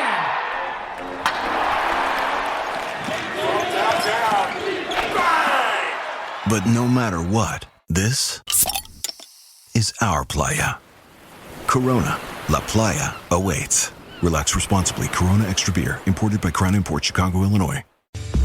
The men's room presents this. Profile this. And Stephen Thrill Hooks to please tell everyone how Profile This is played. I sure as hell can, Miles. It's a simple game where we share with you a real-life news story. Something that happened right here on planet Earth. Earth. And as you listen to the story, based on the stereotypes you believe to be true of people and the decisions that people make, we'll ask you what it is you think makes the story a story. Hello, Jen. Welcome to the men's room. Hola. Hola. All right, Jen, you understand how this here game is played? Oh, heck yeah, I do. Well, hell Heck yeah. yeah. Heck yeah. Heck Goddamn. yeah. Heck yeah. Heck yeah. Heck guys. yeah. All right, Jen, today you have your choice of one of three categories. Today we offer you the wonderful world of drugs. We have Animalized This, where you got the animal responsible for causing the problem. And finally, today we have Hit Me With Your Best Shot, where you got the unconventional object that was used as a weapon. Let's go drugs. Drugs. Thank God I have my fainting couch. I'm shocked by that. You think she'd say hell yeah since she's so into drugs. No, just heck. Just heck. It's Heck Friday. Seen, okay, you know. All right. It's Positive Friday and it's Heck Friday. All right, Jen. Here is your story. A man who was high on drugs and bleeding profusely, he attacked a 77-year-old woman in front of her two great-grandchildren. This happened in Connecticut. Stanford police say the 43-year-old Haywood Alexander, he approached the victim as she walked with children, ages 9 and 1, before motioning to the 9-year-old girl to come with him. He actually tried to grab the 9-year-old child. Shockingly, the 77-year-old great-grandmother got in between them and pulled the child away. When a woman stood in between them, Alexander grabbed her and got her in a headlock, as one does when confronting an elderly woman. Now, the children were pulling on the great-grandmother, attempting to free her. That's when a police officer, who happened to be at a nearby gas station, saw what was happening and rushed to help. Officer Dave O'Mara. He was able to free the victim, and then the struggle ensued between him and the suspect, during which he was struck several times. Now, the officer, he was able to call for backup. He was aided by two good Samaritans until numerous units arrived on the scene. Haywood was placed under arrest, but five officers were, in fact, exposed to his blood. Never a great thing. So good times all around. The question is, what was this man high on when he tried to snatch a 9-year-old and put an elderly woman in a headlock? Was he high on life? No, I'm kidding. Was he on PCP, crack, bath salts, or meth? So PCP, crack, bath salts, or meth. See, I don't need any drugs to put a 77-year-old woman in a headlock. Yeah, I just do it randomly. Connecticut's a hotbed for just about everything. Stanford, Connecticut, right? Yeah, I mean, they there's no rhyme or reason. They have everything. Well, they have a lot of money. Think? I don't know. This is a hard one. Connecticut has like very nice areas, and the rest of it is garbage. Yes, it is. Licking my leg. Quit it. Sorry, my dog's licking my leg. Your dog. Let him lick their peanut butter. Well, maybe put some clothes on, you freak. Yeah, you Jen, I'm going to... two pit bulls, and they're sweethearts. Ted knows. Ted loves dogs. take the bath. I do. I don't let him lick my legs. Jen, I thought you meant Ted likes licking women.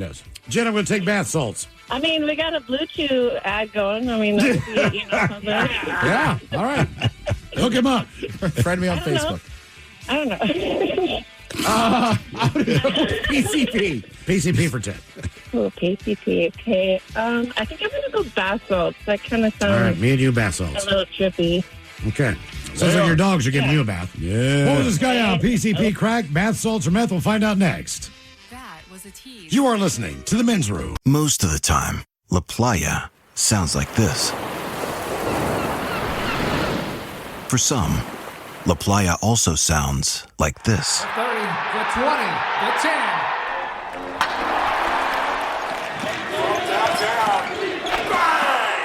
But no matter what, this is our playa. Corona, La Playa awaits. Relax responsibly. Corona Extra Beer, imported by Crown Imports, Chicago, Illinois. Category of drugs on Profile. This got a man who was high and bleeding. He attacked a 77-year-old woman in Connecticut and her grandchildren. He attacked Mimi, and then he was arrested. Question is, what was this guy on? PCP, crack, bath salts, or meth? And Jen, that is a question that we posed to you. And even though you were distracted by pit bulls licking your legs. And roosters. I have like 3 roosters in my neighborhood. Are they licking really your legs? It should be called the bull and the cock. No, they're just going on off all day, dude. It's ridiculous. I'm ready to move. I'm done. You can't leave your animals. What, because Doesn't of matter the, where you go. Wait, because of the roosters? Dude, everybody in my neighborhood has. I don't mind chickens, but it's the roosters. There's like 5 roosters, like right next to me, right next to my bedroom. Yeah, roosters are bastards. Did you guys hear that? Yeah, you know what you can do, man? Just have, seriously, get with Ted and his Blue Chew, and he'll come over and kill the rooster. He's done it before. I have this year. I might need to figure something out. But anyway, let's I just told you. Yeah, Ted will snuff the rooster, I just as told Allison you. Jane says. I'll show up with a knife and a traffic cone. And a Blue Chew. But that's just for the bedroom. Then he'll kill the rooster. All right, Jen, so we asked you that question, and you agreed with Miles. You guys both went with the BS, the bath salts. You said they sound crazy, and they are very, very crazy. Bath salts are not remotely a good thing. However, that is not the right answer for today. Get back to those dogs. Now, Ted, you went with PCP. Correct. And you're 100% correct. He was already bloody. He's already bloody. But the difference is, I would not have guessed PCP unless it said all 5 cops had to fight him. They didn't. They just end up with this blood on him, which I think is more terrifying if I'm a cop. But yeah, PCP. But again, if you've never been to Connecticut, know that any of these are a reasonable answer. Yep. Now for all TV news all the time, it's time for TV Time with Ted. And now, because your pathetic life is confined to countless hours in front of a talking box, the Men's Room presents TV Time with Ted. Your choices today. You got Seth Meyers, the Jimmies, Fallon and Kibble, or Ted Smith. Is it Ted or is it late? It is right there to talk about sketch up teams and talents. The writers help them come up with their monologues each and every night. It is up to you to determine, is this an actual late night joke and from whom, or could it be a The Ted Smith original? A blue lobster was caught off the coast of Massachusetts. While blue lobsters are extremely rare in American waters, but in this case, it was just a Taco Bell Baja Blast lobster. Fallon. Smith. Nice. That's a good one. I tricked him, but Miles was on it. The Baja. Got it, man. Baja Blast. As soon as you went to the area, it was just geographical. All right.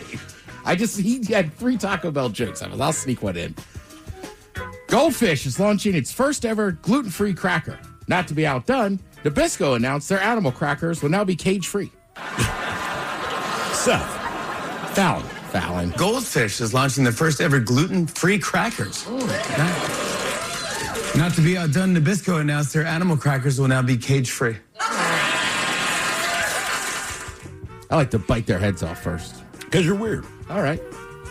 A new study says your dogs can tell if you're happy, sad, frustrated. Cats can too. They just don't care. I hope it's you. I'll say Fallon. Yeah, it was Fallon. According to a new study, dogs can tell when you're happy, sad, or frustrated. Cats can too. They just don't care. All right. First order of business today.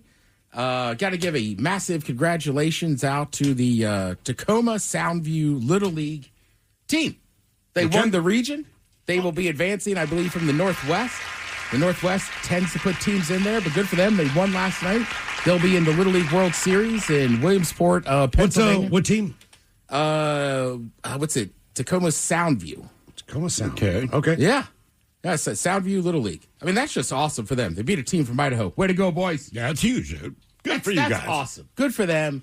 And, they're going to have the experience of a lifetime, man. Williamsport does a really good job there. I mean, now they have, I want to say, the major leaguers show up and maybe play a game on the field next door and everything. But just a great environment. You know, I used to coach some Babe Ruth teams. I coached one all-star team, and we went up to, upstate New York.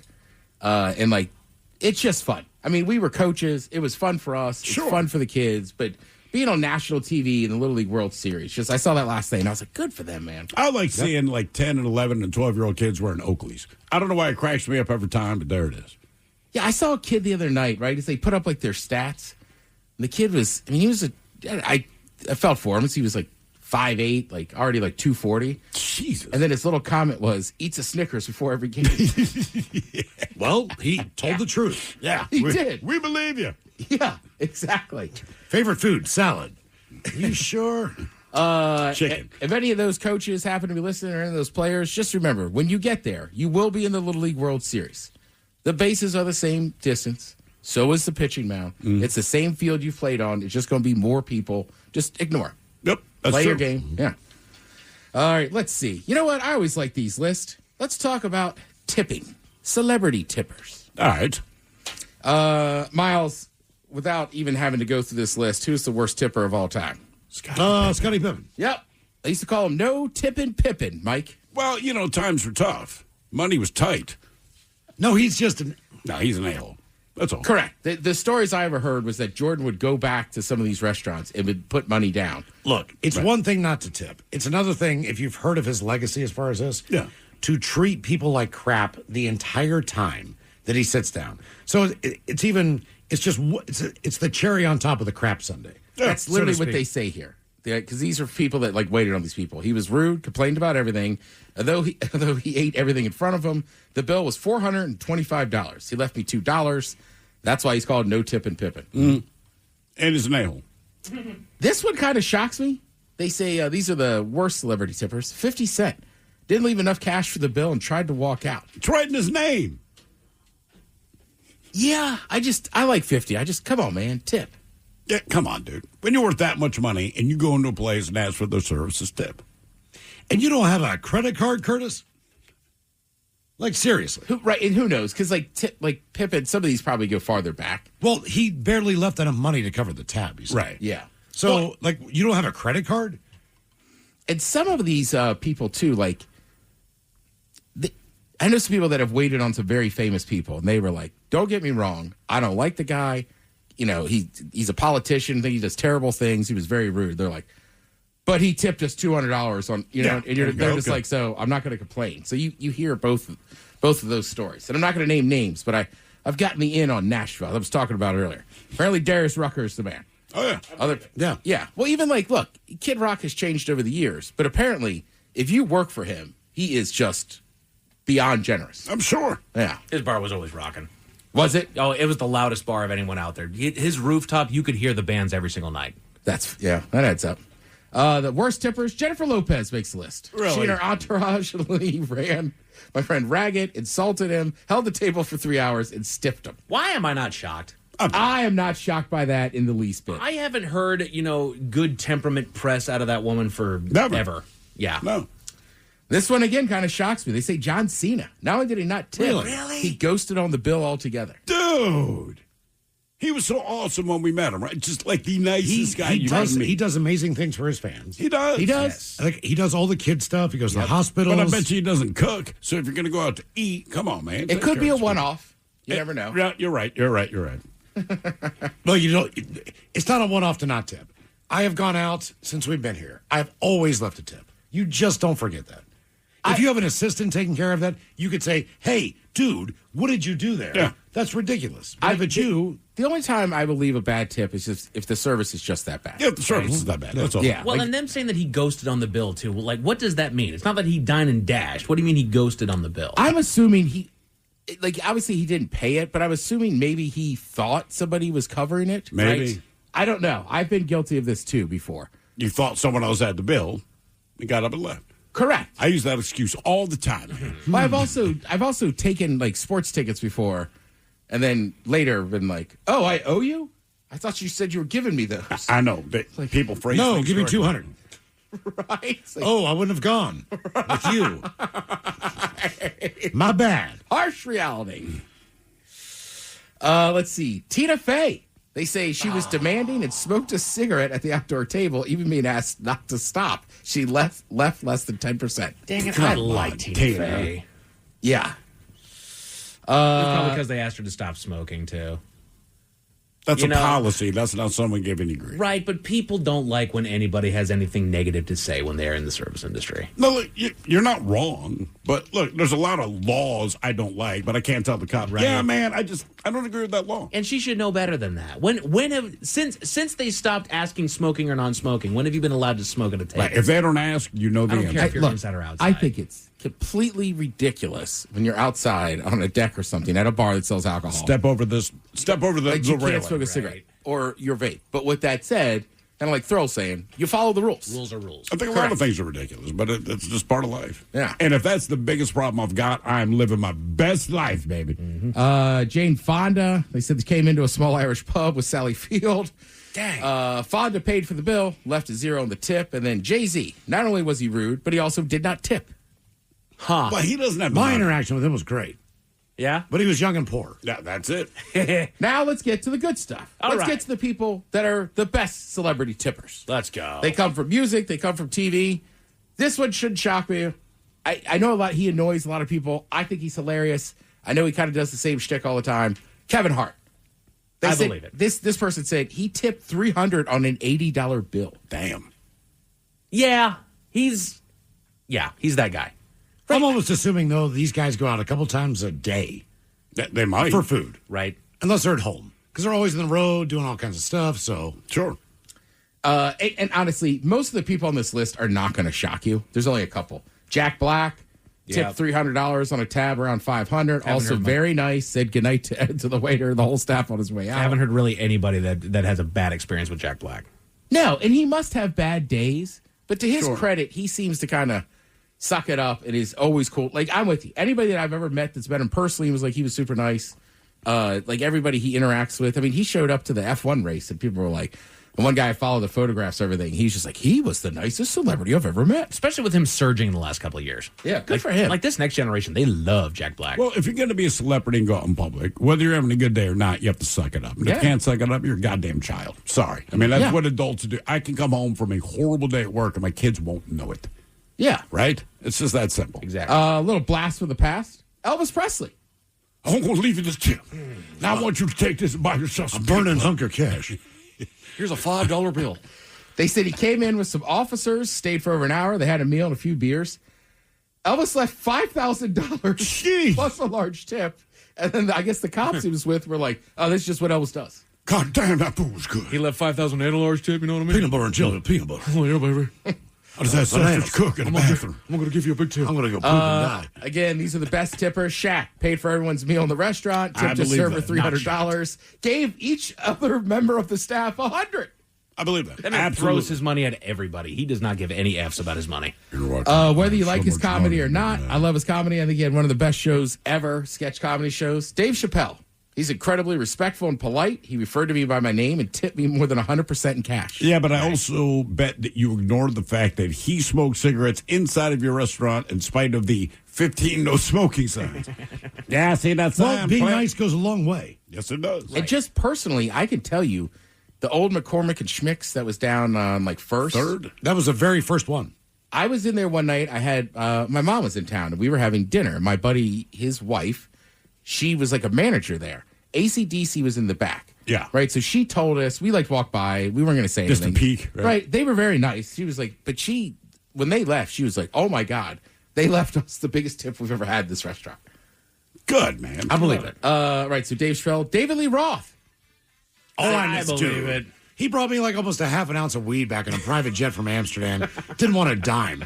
So, yeah. Just, all right, real quick, the other good tippers, Bruce Willis, always tipped extremely well, signs autographs. Miley Cyrus, not only kind, but also low maintenance, tips 200%. Hey, here's some money for the meal you Leave Miley alone. Post Malone. Coming like a wrecking ball. Post Malone, they said, great guy, super nice, usually leaves 100% tips. Here you go, man. 100%. And the last one, who's the most legendary man? There's jokes about him all the time. Chuck Norris. Chuck Norris. No kidding. Right. They say, gave me $100 for one bottle of water. Walker told me I had AIDS.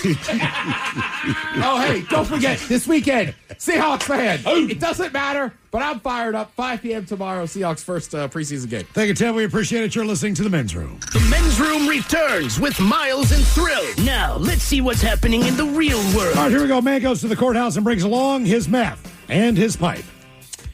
Meanwhile, who knew the pythons were the pyromaniac type? West Virginia mom is arrested after a 6-year-old jumps out of a window high on cocaine. The fact the man survived a 6-story fall in an elevator shaft, that is truly insane. And a New Jersey woman tries to swat a bug in her car, resulting in the death of 2. It is time for your headlines. Now, it's time to hit the headlines. Here's my car. All right, our top story, we got to Pennsylvania where accidents happen. Authorities arrived on the scene of a fatal crash in which the offending driver veered into oncoming traffic, collided head-on with a motorcycle traveling in the opposite direction. The operator of the motorcycle did survive the crash, but a second rider sadly lost their life in the collision. So there was only one casualty here. But during an interview with the 55-year-old driver of the car, they discovered that she was not under any kind of influence, even though she did have a little meter on her car there at the time of the crash, but does admit that a bug flew into her vehicle, and during her attempt to swat it away, she lost control of the car and ended up in oncoming traffic. She's now facing several charges. I actually feel bad for her because I don't know anyone who would not try to swat away a bug. Right, depending on what the bug it was. If it was attacking her while in you're the driving. face. Exactly. But, And she was at the crest of a hill. Right. So, the other, you don't the see motorcycle rider did not have the time to get out of the way. Man. No. This is about as tragic as it can get here. Yeah. Right, you're not drunk. You have no ill intent. Right, Legitimately, you're doing what we all do, which is respond to a bug that's now in the car with you. Right. Now you got vehicular manslaughter charges, which sounds so violent for somebody who just was trying to swat at a doggone bug. And the bug's like, yeah, man. She had a blown go in her did. car. Yeah. But she wasn't She was sober. She was working. Oh, I see. see. She was doing great. Wild story out of West Virginia, according to authorities. A woman has been arrested after her 6-year-old jumped out of a window. Police arrived after getting a call about the incident and discovered that the window had no screen on it, which was the first thing that was off. According to the woman, she said that she was sleeping when her 6-year-old autistic son somehow jumped out of the window. The child was taken to a nearby hospital to be treated for his injuries and undergo an evaluation, which is where they found out the kid tested positive for cocaine. Jeez, It's amazing to me how poor of an area that is. Oh, yeah? All right? Fairmont, yeah. How much cocaine is in that town? Like, you would think it'd be meth or just something for how cheaper, expensive crack, cocaine whatever. is. Right. Like, you don't think that drug. like, it seems like a rich person drug? Yeah. That town is flooded with cocaine. We would drive to Fairmont to go to a couple good restaurants, just get bars. through. Yeah, just hang out. And hear the rumors. Yeah. And hear the rumors. Is it white people? Yes, it's Italians. I feel like if there's a lot of white people, there's always cocaine. A search warrant was obtained and the apartment was searched, where officers found a white plate, a device used to ingest drugs, and a white powder substance. What do you know? It's coke. And she did admit to using it recreationally and leaving it in the closet. She was booked at the local jail. Yay. And why does crack exist, Ted? How do we get cocaine into the black neighborhoods if they can't afford it? Ooh. Correct. Cut it. Yeah. Thank you, Mr. Reagan. Hooray. Here's a crazy one out of Virginia. Firefighters responded to an actual fire at a local middle school, and the source is pretty wild. They managed to put out the blaze without too much damage being done, though 8 classrooms did need to be closed temporarily due to fire and water damage. Sure. They traced the origin of the fire, and it wasn't from, like, the science lab, like you might think. No. It was from a heat lamp that was knocked over by an 8-foot python that escaped from its enclosure. They're evil, man. Fire crews found the animal after they entered one of the classrooms to put out the fire. Nobody was injured in the incident. I agree, Ted. Original sin, snake. That's right. That's why we're born with original sin, because the snake made her eat that apple. It did not make her do anything. Yeah, it did. No, she decided to do it. Look, man, what do we tell kids? A, don't bow to peer pressure. You were judged by the people around you. Yeah. And first of all, a talking snake. This is just me. I'm going to ignore its advice. You're a snake talking. Like, whatever you're saying, I don't buy it. Sorry. What they say is don't eat the apple. I would say, on the other hand, my brother, it sounds like you're blaming the woman.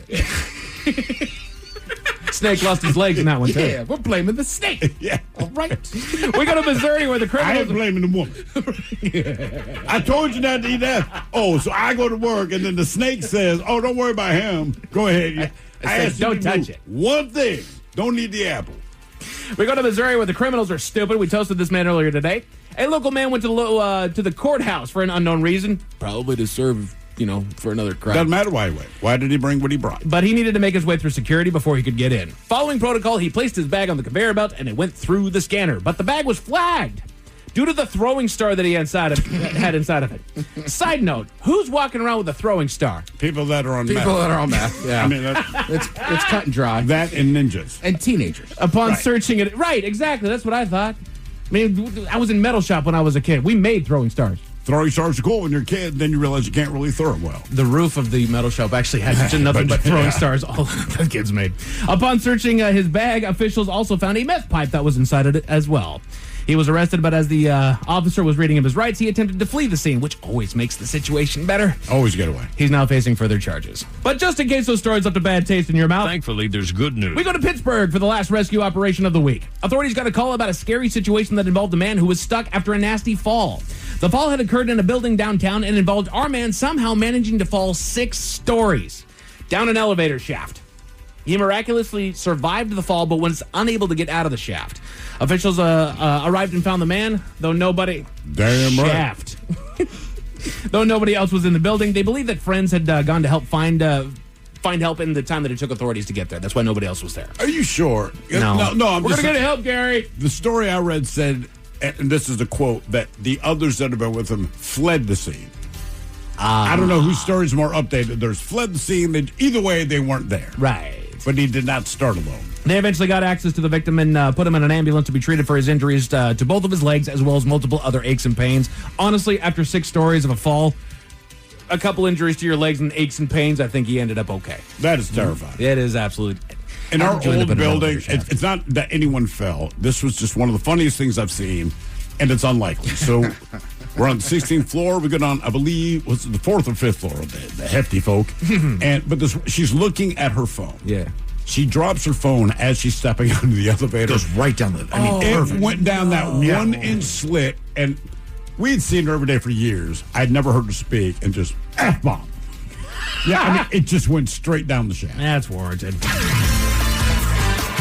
Men's Room Sports. The Mariners are in Houston taking on the Astros all weekend long over on Mariners TV, including the game already underway. Come on, boys. Let's get her done. We've got preseason football on NFL Network tonight and tomorrow, and the Seahawks game against the Cowboys will be on NBC tomorrow night. Let's go, boys. I'm ready. Football season's here. Let's go. Go Hawks. That's it. As far as your weather, we're going to be looking at beautiful, partly cloudy skies with lows right around 60 and highs right around 80 all weekend long. That is it for your headlines. With that, Mike Hawkins. You said it, man. Preseason football kicks off tomorrow. Go Ravens. Beat those Eagles. Yeah. Yeah. I know it doesn't matter, but it does. It really does. But in the meantime, It's Philly.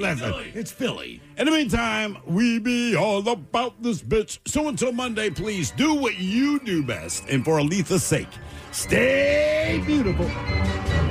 The Men's Room has been taped before a live studio audience. Wardrobe and makeup provided by Mantastic Limited. This has been a presentation of the Men's Room Radio Network. Oh, man! A Double Flush production. Most of the time, La Playa sounds like this.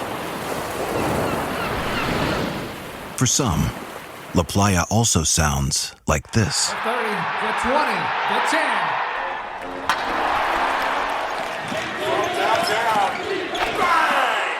But no matter what, this is our playa. Corona, La Playa awaits. Relax responsibly. Corona Extra Beer, imported by Crown Imports, Chicago, Illinois.